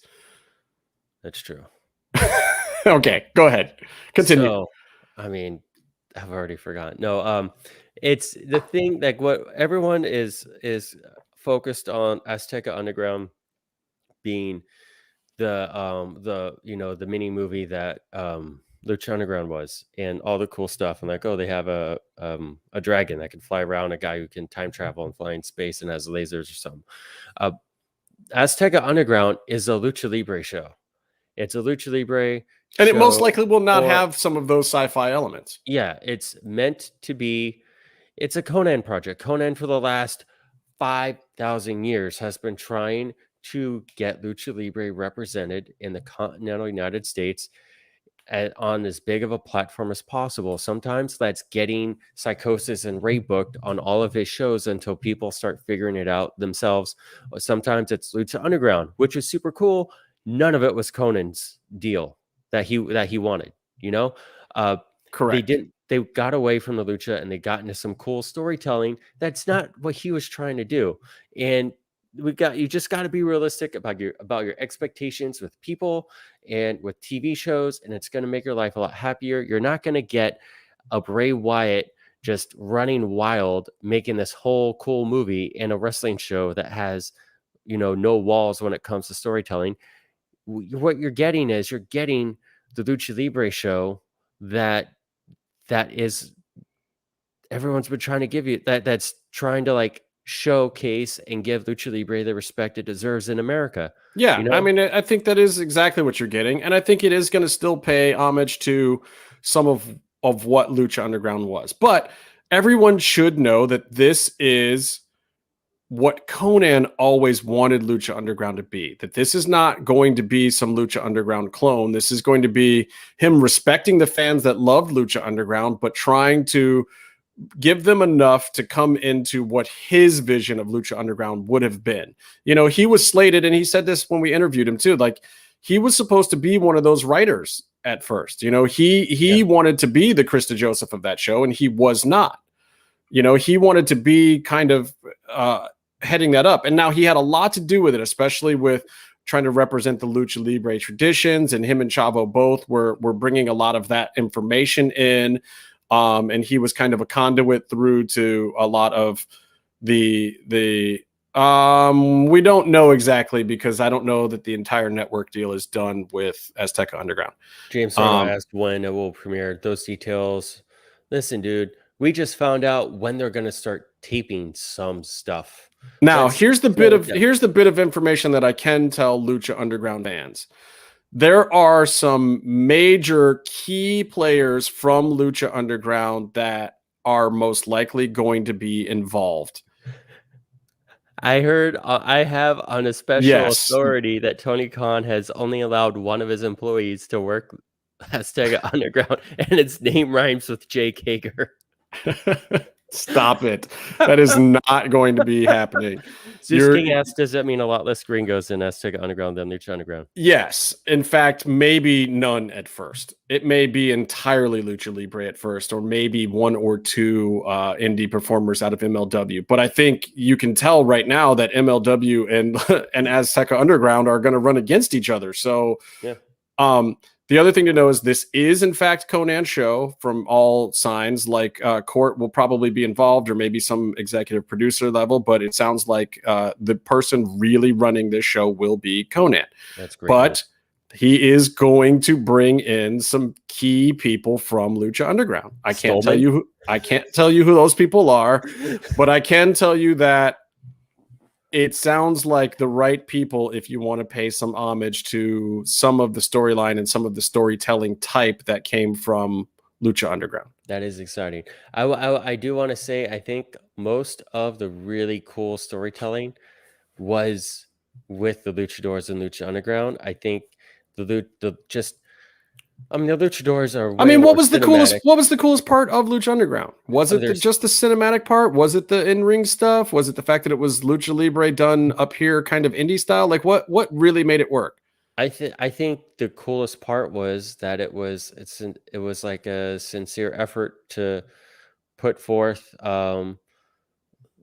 American Lucha Libre in a way that you would enjoy. Like, it wasn't like full of shitty no contest endings. It respected the fans and delivered on shows, and it brought a lot of people out of the woodwork who were raised as Lucha Libre fans, and they got to go and see Lucha Libre in Los Angeles for free, and there were fun matches and everyone showed out. And then the TV show made them look even cooler, it strayed a little bit from that, but it was a show that kind of it delivered. So here's the thing that I think, and I agree with you, that what you just said is what got me in to Lucha Underground. That is not, however, what kept me. And right. I even expressed this to Conan of what the thing is that I think if you want to please fans of Lucha Underground, but get them into a new version, and his version of it is, there is one part of Lucha Underground that I feel is important, and that is the actual overarching storyline, which is it's Dario Cueto. He's this outsider. He's a Spaniard. He's not Mexican. He is this outsider guy, but yet he is the guy that is pitting all these people against each other. The actual plot line of Lucha Underground is this outsider keeps the tribes from uniting power to defeat him. Mm-hmm.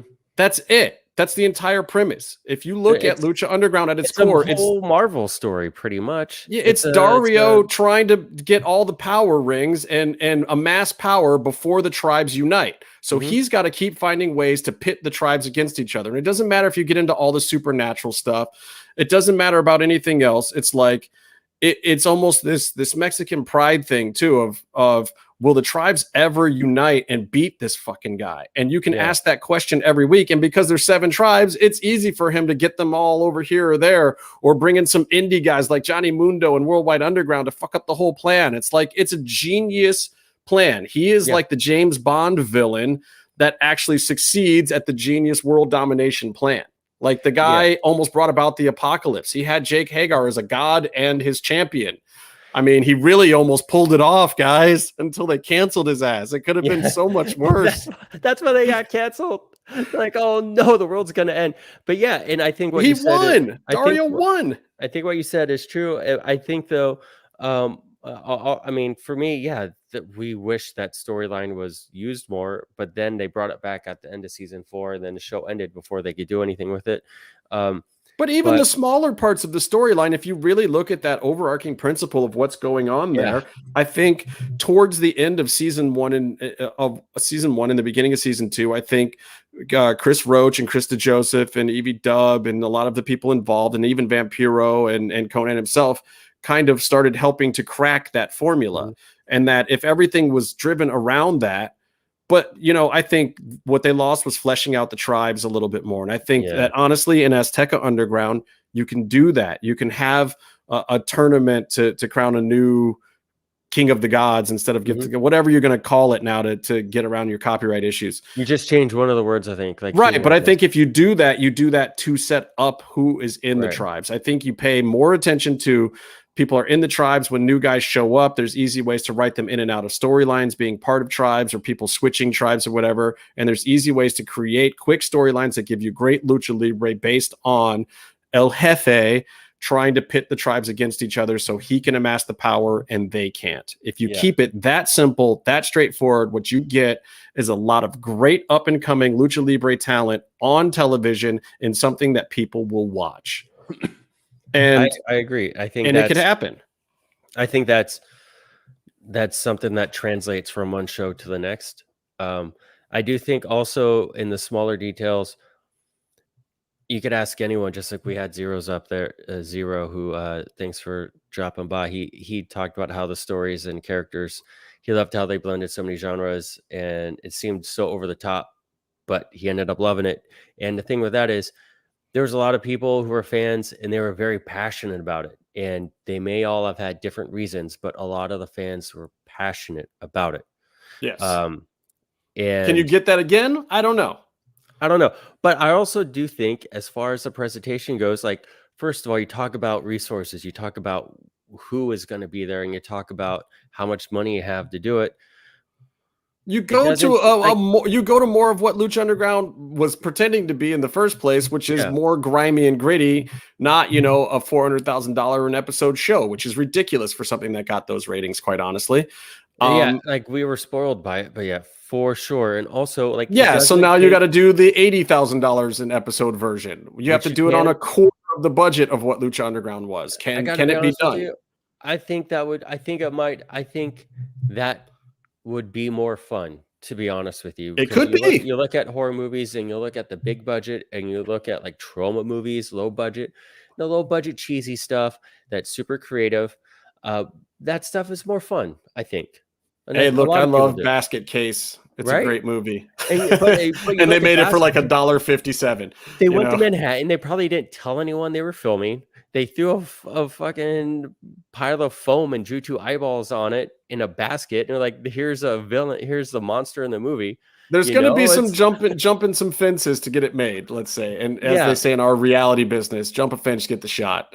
But like, it doesn't, like, it costs money to hire a writer, but it doesn't cost any more money to have the writer come up with a good idea and understand what to do. Right. And then another thing is, when I was at the House of Lucha, Republic of Lucha thing, they're doing movie nights, by the way. You should check it out. I'm going to try and go to some of them, so maybe you can see me when you go there, if that's a reason. Also, there will be many days when I'm not there, if that's a reason to go as well. Right. Send me those dates. Just saying. But here's the thing. If you haven't noticed, if you're one of the people who complained about Kenny losing, not a traditional AAA watcher, then here's something also you need to be smartened up about. There's so many awesome Lucha Libre movies with luchadors walking around in their masks, doing whatever. We reviewed a really cool book, Rencor, by Matt Walsh. Wallace? I read his tweets. Huh? Wallace. Sorry. Yeah. I read his tweets Matt all the Wallace. time. He's a good dude. Talk to him all the time. Matt Wallace is awesome. Check out Rencor, by the way. It's a book and you can read it. So, Lucha Libre is super cinematic. Absolutely. Super cinematic. So there's it's the Marvel universe of Mexico. Yeah. It's not going to be like Mark Burnett, production quality, blah, blah, blah. You don't need it. Lucha Underground also didn't necessarily, I think, take full advantage of the cinematic traits of Lucha Libre. And I'm You're correct. I'm not saying it's a bad thing, but ultimately they brought a lot of, I think, a lot of Asian influence and a lot of Asian fighting style into the show. And that was super awesome. And that was a common bond because everyone loves fucking Bruce Lee. And they did a lot of cool shit. But they didn't do a lot of, like, the very first stuff that got scrapped was sort of Mexican telenovela stuff. Right. And I think it's probably time to bring some of that back. But you have to unify it around El Jefe to start. And if they've got Luis and they can get him down there. Now, I don't know what they do with their whole storyline about Luis booking MLW, because I don't think that he can be in two places at once, or that they can even afford to use him that much or in both places. So I don't know. Maybe you have him tape some segments down in one place or the other and send them in. I don't know. But I think tape them in Tijuana, because if you're doing a war game show, you don't need him there. Yeah. You don't need him. I agree. But we'll see. I mean, the verdict is still out, but I've heard the concept of what's going on here. I've heard it firsthand, and I think that it's the right way to do it. If Here's you're gonna feedback too in the show, or the people watching here, and if you're listening or whatever, you want to pop in and give your take on what was so special. We definitely want to hear about what was so special about Lucha Underground, or if you want to tweet us, what was so special, and like, what are you looking forward to? What are you skeptical about? Because obviously, if there's something you're passionate about and it's getting brought back in a way, you're going to have concerns. So like James Sarno, like us, James Sarno said, I'm sure Azteca Underground will be good as long as we give it the time it needs to develop. Very rational. Not everything he said tonight was rational. That was one of them, though. Wow. I can't control him, guys. There's nothing I can do about this. I'm a loose cannon. Texas Spaniard. What's up, dude? Thanks for taking our co-host. He said TNA Impact had the cell phone quality version, E being the LU aesthetic. All right, so here's two things about that. One, Jason Hervey went to TNA, and him and Bischoff added a reality show aesthetic. What that was, they started filming with Canon 7Ds backstage, and were just fucking with the focus and to go out of focus and stuff. And it's a movie. Everyone was doing that stuff when DSLRs came out. But they also, for my money, were one of the top non-Lucha Underground promotions to use Penta properly. His promos, his tape promos, the way he would be yelling into the camera. Where at Impact? At Impact, and they would do like the effects. Yeah. They gave him a run on top for a minute, and his promos reflected like the craziness and the spectacle of him as a character. So, in a way, you're wrong. In a way, you're right. Thank you for that feedback. James said basket case rules, off topic, but also true. Very true. I agree with that, Zeus. Look, 1 hour, up to 3 matches, 3 or 4 promos. That's a show. That's what Rampage did for AEW this past week, and it worked. I believe that's what Lucha Underground, the best episodes were, when they tried to get 4 or 5 matches in, or 5 or 6 vignettes. I think it was too much. I liked the shows that were like 2 to 3 vignettes, 2 or 3 matches. Those were the best episodes of Lucha Underground to me. And I think that is a show. That's the wrestling I want. I want more of that. And I want less 3-hour Raw that they can't fill with decent talent. Here's my thing about Raw, by the way, which is probably very not wanted at this part in the show. Which is Raw is pretty much a montage of mediocre TikToks. Okay. That's what they do. This is the completely appropriate time for that in the show. Now keep moving.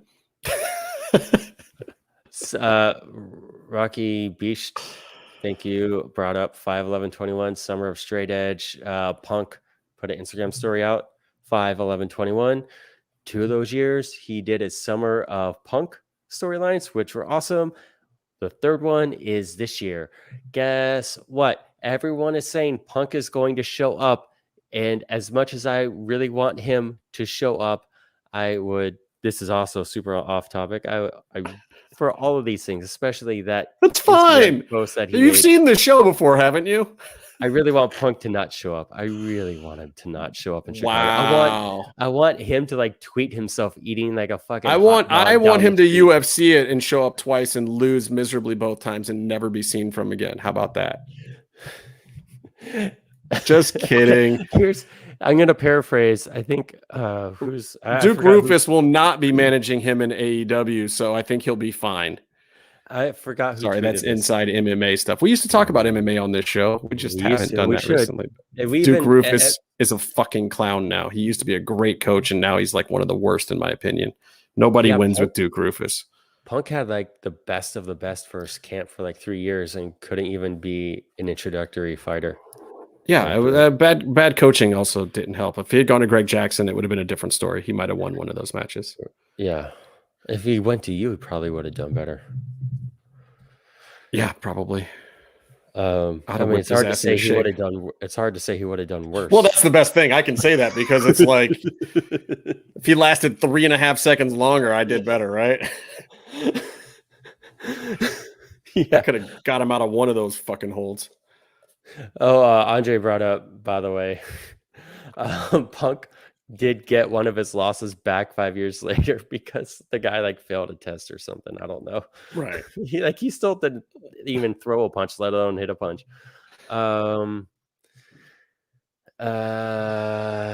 Whatever, all this stuff, blah blah blah. Stuff is happening. I agree, Zeus. Duke Rufus has been awful for a long time. It's a shame. He really used to be a great coach, but now I've seen a lot of my favorite guys really put their trust and faith in him, and I feel like he's decent for basic training and cardio and getting your stamina up, but he does not know how to create a winning mindset in guys, and he doesn't know how to create a winning mindset for a fight. He wants guys to be Conor McGregor when he was on top, which is like you go in there and you do your thing, you don't do their thing. And at the same time, it's like, that's nice, but that just doesn't always work. Whereas Greg Jackson knows how to get into a guy's head. I still remember the time that in the middle of a match after the first round, GSP comes and sits in the corner and he looks at Greg Jackson. He says, "I hurt my groin." And then you're just like, oh shit, GSP is going to lose. He's got a groin tear or something. And Greg Jackson just calmly looks at him, tells him to breathe and says, "I don't care. Hit him with your groin." And then he just goes on telling him the rest of the game plan. He just Jedi mind tricked the fuck out of the champ. And then the champ went in there and fucking won. It's amazing. That's the difference between Duke Rufus and a coach that can get you a win. Like a coach has to get inside your head and make you understand what you have to do to win is the most important thing right there. And yeah, if you're hurt, you're fucking hurt. Okay, maybe you lose because you're hurt. But the coach isn't supposed to be there to acknowledge that part. The coach is supposed to be there to give you all the tools to actually still win.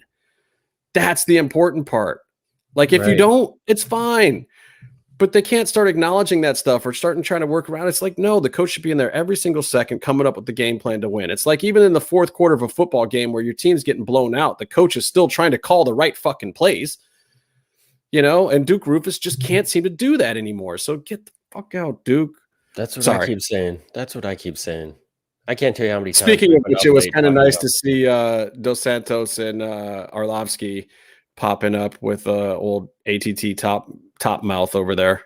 Oh, that promo was so good. He's doing these Jim Cornette promos, and he's just not even Jim Cornette. It's like that and more, and it's just so pitch perfect, and he's delivering them perfect. And I tweeted, Dan Lambert is a huge old school wrestling fan. If you don't know, he's one of the reasons why Mo Lawal got into wrestling and a lot of other guys. And he's just always been a huge pro wrestling fan. And it's one of the reasons too why some of the guys in his camp or have gone through his camp, like Colby and Jorge and all these other guys, know how to cut promos and use some of that wrestling stuff in MMA to get over.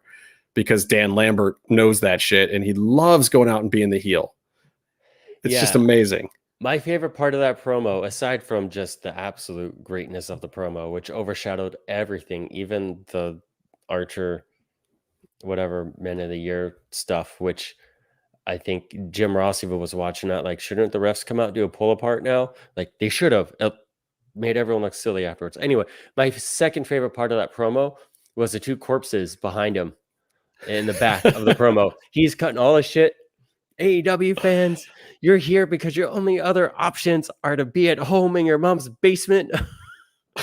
Blah blah blah, and they're in the back like half cracking up. It's great. Well, because Junior. First of all, Junior Dos Santos is like the nicest guy on the planet.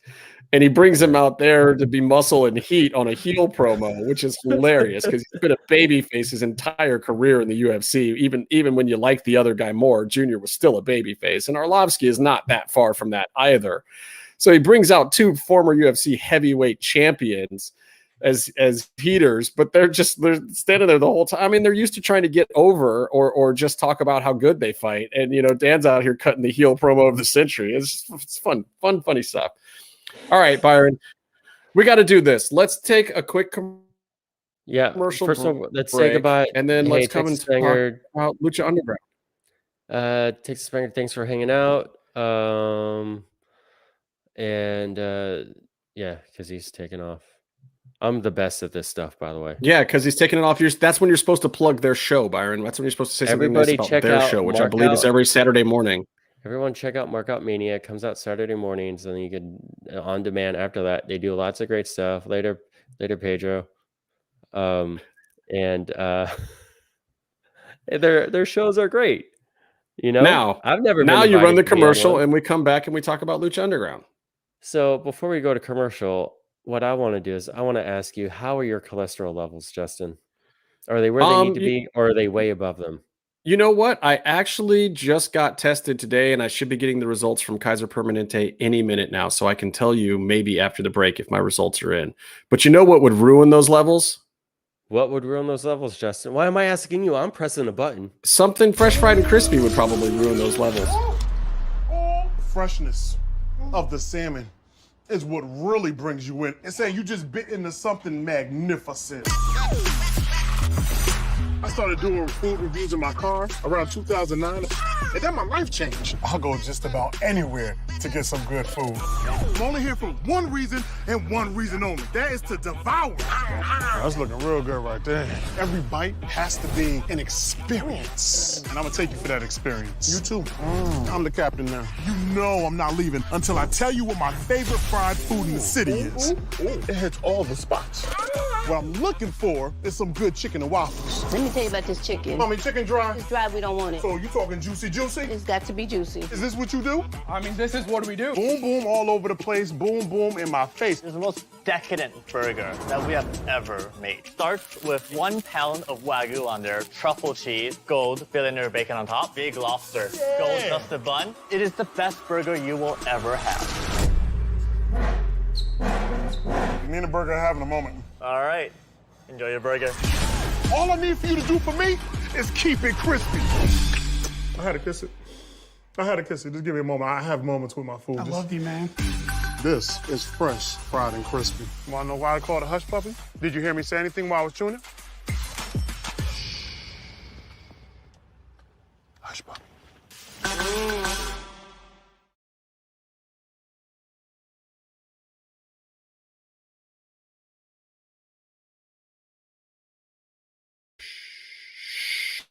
Are we back, Byron? We're back. I just didn't give a fuck. And so You just let it stay and just didn't care to push the button? I'm not gonna lie about it. Yeah, That Zeus, show- you gotta watch this show. So Mhm. I worked on this thing last summer at like the height of the pandemic, and we took Dame all around the country. Like he goes into a city and then he tries like 3 or 4 different places in the city's fried food, and then he picks his favorite one at the end of the episode. Justin, you ran the show. You produced the show. You pretty much I was the were supervising producer. You were in charge of everything. You're responsible for everything out in the field. And I also wrote a lot of the show ahead of time, and it did pre-production. Like I found a lot of the restaurants, did a lot of the casting, along with my other producer, Adina Pliskin, who's also from Cleveland originally. So we're and her familiar husband with- is Mike Lawrence, the comedian and comedy writer. Oh, so we're familiar with that part of your work because we watched the show. Yeah. Well, I watched the show. Zeus apparently hasn't. You should Zeus- watch it though, Zeus. It's honestly for one of those kind of shows. It's like Diners, Drive-ins, and Dives, but a little it's even bit better. I think it's a little Yeah, better. it is. Like and it's not even bragging or whatever. I think Diners, Drive-ins, and Dives has a different mission statement than we had. We were allowed to make a higher quality show than that is. They did And not make and I a deep think we fryer su- camera. They did No. not make a deep fryer camera. No, we plexiglassed a deep fryer so you could see food deep frying, and we cut a pan in half so you could see like right up into like a cast iron skillet so you could see right up into the food. We wanted the mission statement of the show was get in. Before you have to be on camera for The mission statement of the show was get inside the food. Like and because we were shooting during COVID, we couldn't have these big background casts. It's hilarious. You'll see our exterior B-roll. There's the streets of Vegas are a ghost town midday on a Friday at one point in a B-roll shot. It's just like it's so weird. But because we didn't have big backgrounds or crowds or whatever, we filmed the show like here on Dame's face. Everything is like a close-up of food, a close-up of Dame, close up of the people he's talking with. Somebody's hands making stuff. Beard. It is like watching, an Italian action movie in the 70s where it is all like those super close European close-ups. Yeah. It's amazing. And I do want to, before we got to say goodbye to some people, but I do want to say, aside from all the great stuff that you can see when you watch the show, something you don't see. What's that? But is extremely important. Me getting fatter? Like Justin said, no, we definitely see that. But something that's very noteworthy is that this was one of those shows that traveled pre-vaccine when COVID was running wild. No one got COVID. I believe, maybe you can correct me, but there weren't even any like alarms. Like no, we had one chef of a restaurant test positive, but we had the correct protocol, so they had not been in the restaurant at all. Mm-hmm. We sent them home immediately, and then we rebooked this segment, and we actually filmed it in their food truck that was parked in front of their restaurant instead of their actual kitchen with a different chef. And it came out great. It was their other chef that does a lot of the actual cooking and whatnot. We just couldn't use the owner chef. So we had one little thing that happened, and we had a couple of false positive tests from a few people. We had one crew member that anytime they were tested in their left nostril basically popped hot, but they were all false. And that person was retested constantly. And it was funny because that person was very skittish in general at first. And by the time the show was done, that person was tough as nails. Like you could not phase that person ever. You can stick anything up their nose. They're fine. Well, it wasn't even just that. It was just like, oh, I can handle it. I can handle bad stuff when it comes now. And like the first time it was like tears and crying and we were all upset. Like, this is the nicest person on the crew. I can't believe this is happening. But it was fine. Like, so it wasn't, we didn't get out emotionally unscathed. Let me just put it that way. Like it was difficult, and making any kind of show or even just going to your regular day job right now can be as scary and as difficult. I just happen to have been doing it when nobody knew anything about this whole thing. It was a scary time in history in general. Yeah. And another thing is, like you watch a lot of content from that era. I mean, we're still in the thick of things and blah, blah, blah, blah. You're not coming here to hear about all that. But you can't tell. It's a timeless piece. Yeah. Which is great. Well, that was the goal. I mean, that was part of my job was like, make this not feel like COVID so that when this comes out and COVID is starting to wind down, people really want to get back out there and enjoy the life that we all knew. Sadly, that lasted for about 2 months. And now, especially out here in Los Angeles, it is Delta City. That's what I'm going to start calling this place. And then there's Delta Plus, and then there's who the fuck? It's just Delta City. So Lucha Underground, what do we got here? I had a note somewhere. I sent you a thing. By the way, I want to say thanks, Markup Mania guys, for coming by. It's always more fun to have you guys around and just have people participate. Is this episode 178? I thought. Why did I think this was 179? This isn't 179. It could be 179. I don't know. I haven't listened to my notes as 179, but I'm probably wrong. Who knows? Listen, man, I did this when I was watching I titled this when I was watching Jericho MJF. All right. You know what? I'll fix it tomorrow if it is. So Lucha Underground, what is this? Season 2, episode 19?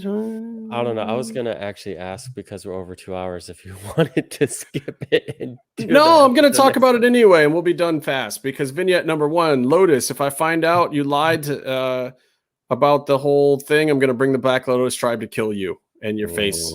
Can't wait. I love these threats. I love Angela Fong finally getting to come out in front of the audience and stuff too. Yeah. She's been like on the show forever and the audience barely ever saw her.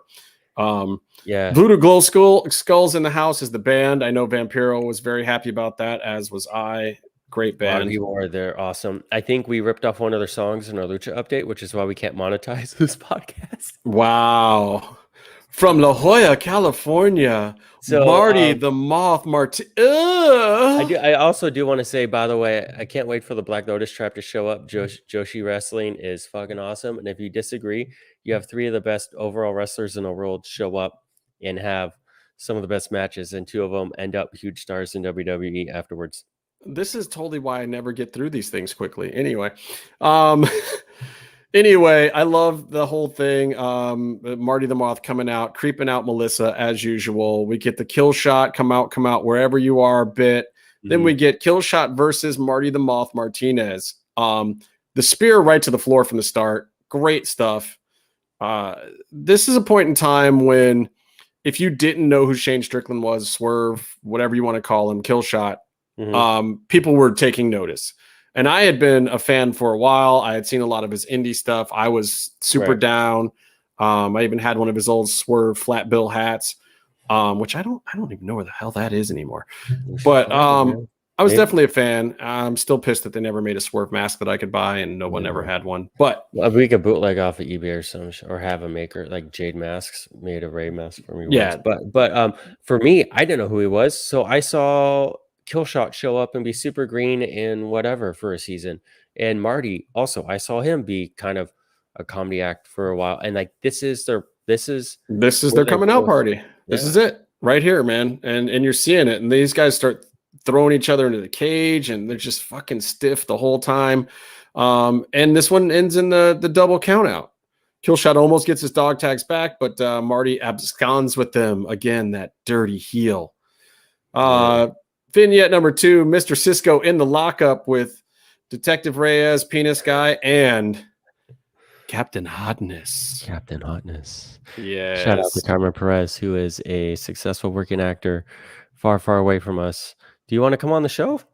I believe she does. We just got to figure out an actual time when we know we're going to do the show and it works with the 12 and a half hour time difference or whatever she's on. Well, the time difference, I think, is less of a hurdle than knowing when we're going to do a show, since we haven't done one for like 3 weeks. And I apologize. That is 100% my fault and not Byron's, by the way, that we haven't been able to do a show. I've just the thing is, late Justin's nights. busy, and I could very well have done the show by myself both weeks.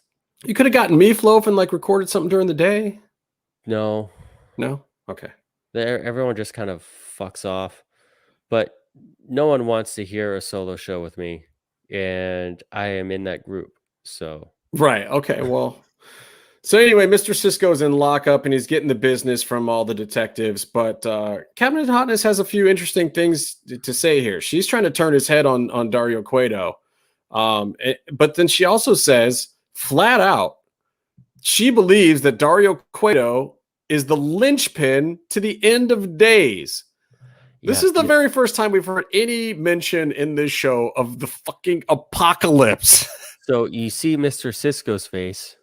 Yeah. Like he's like, what? And everyone else is like, what? Does that mean we were like, what? Are we really going there? Like, is this show going there, or is this character just off their crock? Like, is there not going to be a season 3? Because there won't be a world? We had heard some, magical stuff and some resurrections, and there was a little bit of hocus pocus going on, but there had been no talk of the end of days before this moment, and our good friend Carmen Perez gets to say it. So, she gives him the "you gonna help us or not" thing, and I gotta say, Cholo is a good actor. Now, here's the thing about Cholo. He's good at everything. He's super dope. We should have him back on the show just to hang out. Sure. I saw him at GCW a couple of weeks ago, and he was awesome. He got massive chants because he rules, and everyone there respects him. And then he got a "please come back" chant afterwards. Cholo is the man. You should. And he stays relatively over wherever he goes, man. And absolutely, tonight was a fun night on AEW. Yeah.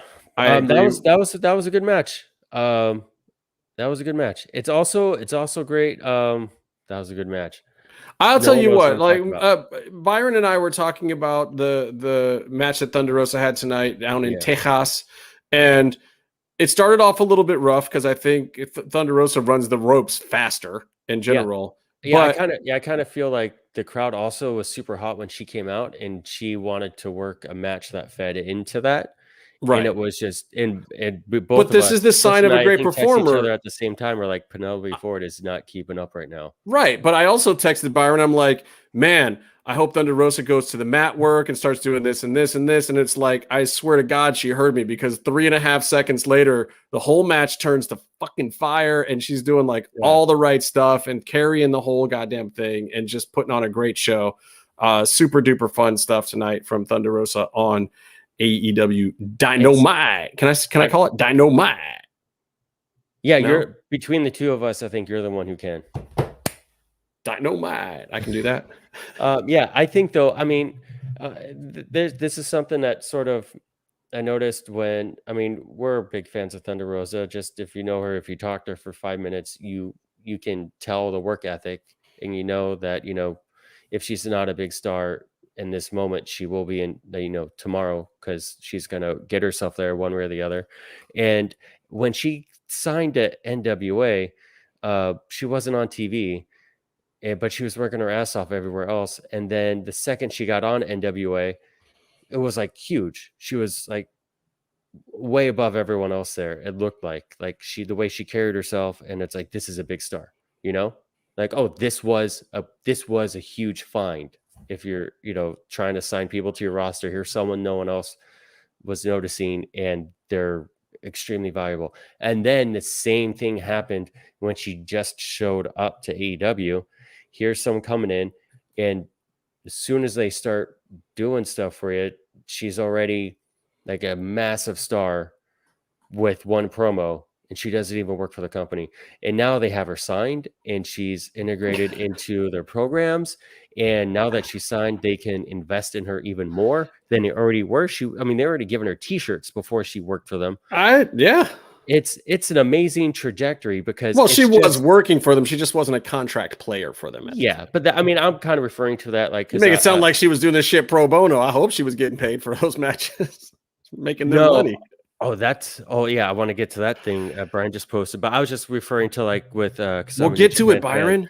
I'm referring to like New Japan, because they have their contracted talent, they have their freelance talent, and the freelance talent will sort of get featured, but they won't get belts or solid runs. So that's what I meant by that. But Brian, you got to get Mel to send me one of these banners so that she can hang out up there instead of Allie and Rosemary. But I need a wall flag. Hey, Justin. Hey, did you know Justin has a podcast and you can send him free merch? And he will actually use that merch on the show like this. I've worn the shirt before. Anyway, I'm good to our sponsors, Byron. I'm good to them. Well, maybe the sponsors. Talk about the Penelope thing already. It's nice that Demon Bunny gave me a shirt that's more than fucking Man Groomer gave me. Anyway, I thought Penelope Ford came out an interesting new outfit. And it turns out, according to this hot news tip, her gear was lost by her luggage. Is that how it was written? No, the airline lost her gear. It's like we get to the 2-hour mark and you just lose the ability to speak English. That is accurate. Penelope's bags didn't make it, so she had to do some makeshift gear. Yeah, so props to her. Also, that's the hot tip from Brian Rosa. But the hot tip from everyone else is you don't put your fucking gear in stowaway. You keep it carry-on. Everyone knows that. Goes in the carry-on. Belt goes in the carry-on. Ring gear goes in the carry-on. Boots you pack. But yeah, will do. That will do goes to me talking about the flag. So we can have a former women's heavyweight champion, NWA champion up there. That would be dope. It'd be dope to get her back on the show if she's not too busy. What? Wrestling on now this shows. Is big news. This is big news, Byron. Read that tweet. My God. Brian Rosa says, I actually had my Masks, Mats, and Mayhem shirt on at AEW tonight. Oh my God. Thank you so much.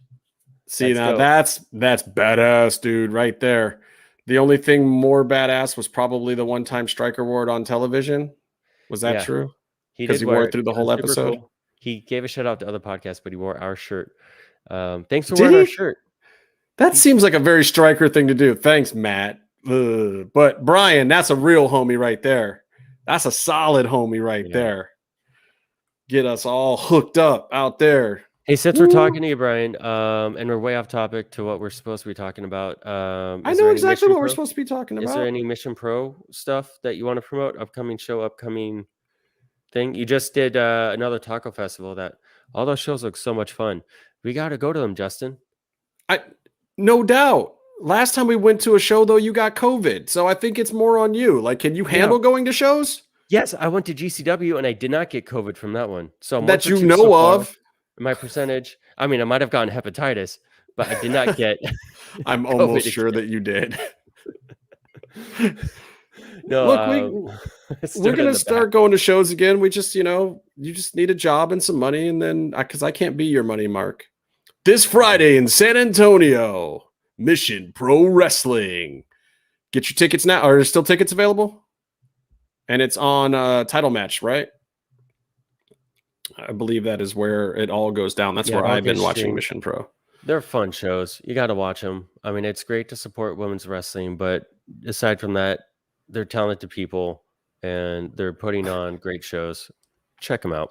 And by the way, Zeus King is completely wrong in what he said. Yeah, no. Byron got the t-shirt that says, I went to GCW and all I got was this Hep C. You got the alphabet Hep. You got all of them. Lucha Underground nunchuck match. What happened at this match? Why did this go down the way that it went down? Was this Casey's fault?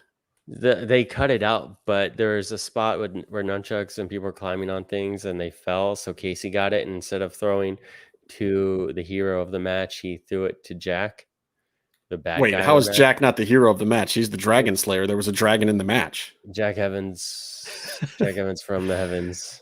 Friend of the show, Drago, did get his nunchucks eventually, though.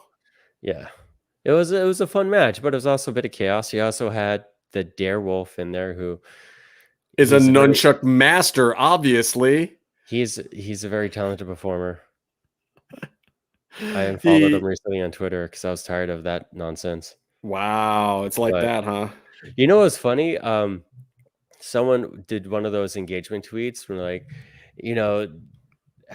tweet if you've been blocked by a wrestler or something, one of those things, and geared to get a whole bunch of responses, and it made me laugh because I don't consider myself a troll. I don't consider myself. How do you not consider yourself a troll? But I have You're blocked by more wrestlers than anyone who does a wrestling podcast in history. You're a troll. It's official. Not Meefloaf. Oh yeah, but more than Meefloaf. Anyway, but one of the cool things I will say about this match, besides all the awesome nunchuck stuff and the high spots, because there were some great high spots too, the mist directly into the camera as a planned spot.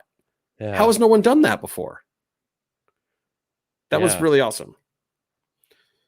All right, so Drago wins that thing with the. He had to pop out here a while ago because of work, and he said to tell you penis. Great, thank you. That's supposed to be at the end of the show. If I could get there, Byron. Anyway, Drago wins with the tail of the whip of the dragon, the tail of the dragon. The whip tail of the dragon tail. It's something that originated in all Japan. Yeah. Then we head into 6-on-6. Mac, Rey Mysterio, Tejano, Son of Havoc, Sexy Star, Puma, and Puma versus Phoenix, Ivalice, Cuerno, Mundo, Tayo, and Chavo, not Chavo. And Chavo, this is one of my favorite moments in the show ever. Because as this match is being announced, we get finally the return of Pentagon Jr. from the Sex Dungeon. Chavo's walking to the ring during his entrance, and then Penta on wheels up right behind him, right? And maybe this is why Chavo is so skeptical about his arrangement with another luchador, Andrade, because Penta starts off with, Chavo, you are my friend. Right. And then he goes, Chavo, you are my friend. I must break you or whatever. And then he breaks his arm and takes a spot in the match. Which is great. I mean, there's no better way to get a spot than literally walking over a body, is there? You're thinking about story logic and plot holes and everything. But the way you have Lucha Underground and Dario set up, where Dario's just like. But I mean, look, they had completely cooled Penta off in the arena. Like none of us had seen him for ages, which was pissing Casey off royally. And literally, like all it takes is one good booking in one match with Penta, and he's the most over guy in history for like 2 years after this point. Like he never went back. He was just totally over all the way through Impact, all the way until they cooled him in AEW because of this moment. This is all it took. Put him in a 6-on-6 match, let him break Chavo's leg, let him go in and just destroy people. The Penta versus partners too. Yeah. The Penta versus Max sequence at the beginning of this is just glorious. There's just nothing else you could call it. The one thing, the nuanced thing that I really notice about this match, because people don't realize, like I watch work and I watch work rate and I watch what people are doing and I find these little things, but Rey Mysterio does this kick out at one point where by the time he is done with this kick out, he is not on his back anymore. He's on like all fours on his front, already ready to get up. Like he popped out of it right onto his hands. And it was like one of the best kickouts I've ever seen. It's like, dude, there's a reason why this guy is one of the best ever. And it was so smooth and flawless, and the match just starts flowing. And like, you don't have a second to breathe when Rey Mysterio's in there. And keep in mind, he's the old guy that's been beat up for years in this match, you know, and he is running rings around people. Yeah, but he had those knees that were like 22 years old. Yeah. And then there's, you know, the obligatory 6-on-6 man dive spots. And this time Willie Mack even gets one in, and you can't be mad at that. You know, Ray is thwarted by the heel Mundo thing. There's just so many fun things, but it's we're getting what Ray got the pin. Is that how it went down? No. Mundo got the pin on Ray, right? I gotta be honest. I watched this again like a month ago. Who cares? It's going into Six to Survive next week. It's going into another big match. Super duper fun. Yeah. And then we finally have this vignette at the end, which is one of the ones that Meefloaf hates because King Cuerno gets broken into his trophy room. Not so very secure. No respect. You know, he didn't put the anti-teleportation locks in, apparently. Because Katrina breaks into Cuerno's trophy room, uses the rock, and resurrects a red-eyed Mil Muertes. Yeah, he's to pissed. be continued. That's it. That's this week's Lucha Underground Rewind. It was a fun episode. I like that one. It was great. All right, Byron. Yeah. It's time. It's time that I do a thing, and that thing is this thing. It's when I say... Until next time. Hold on, Justin. Oh, Justin, hold God. on. I knew this was going to happen. I'm trying to get out of it.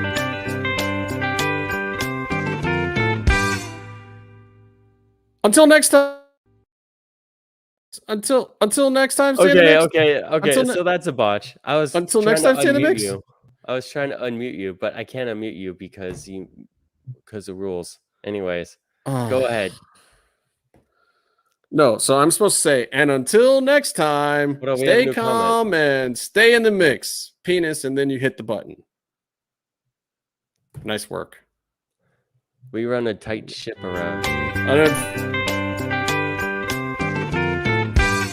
And stay in the mix.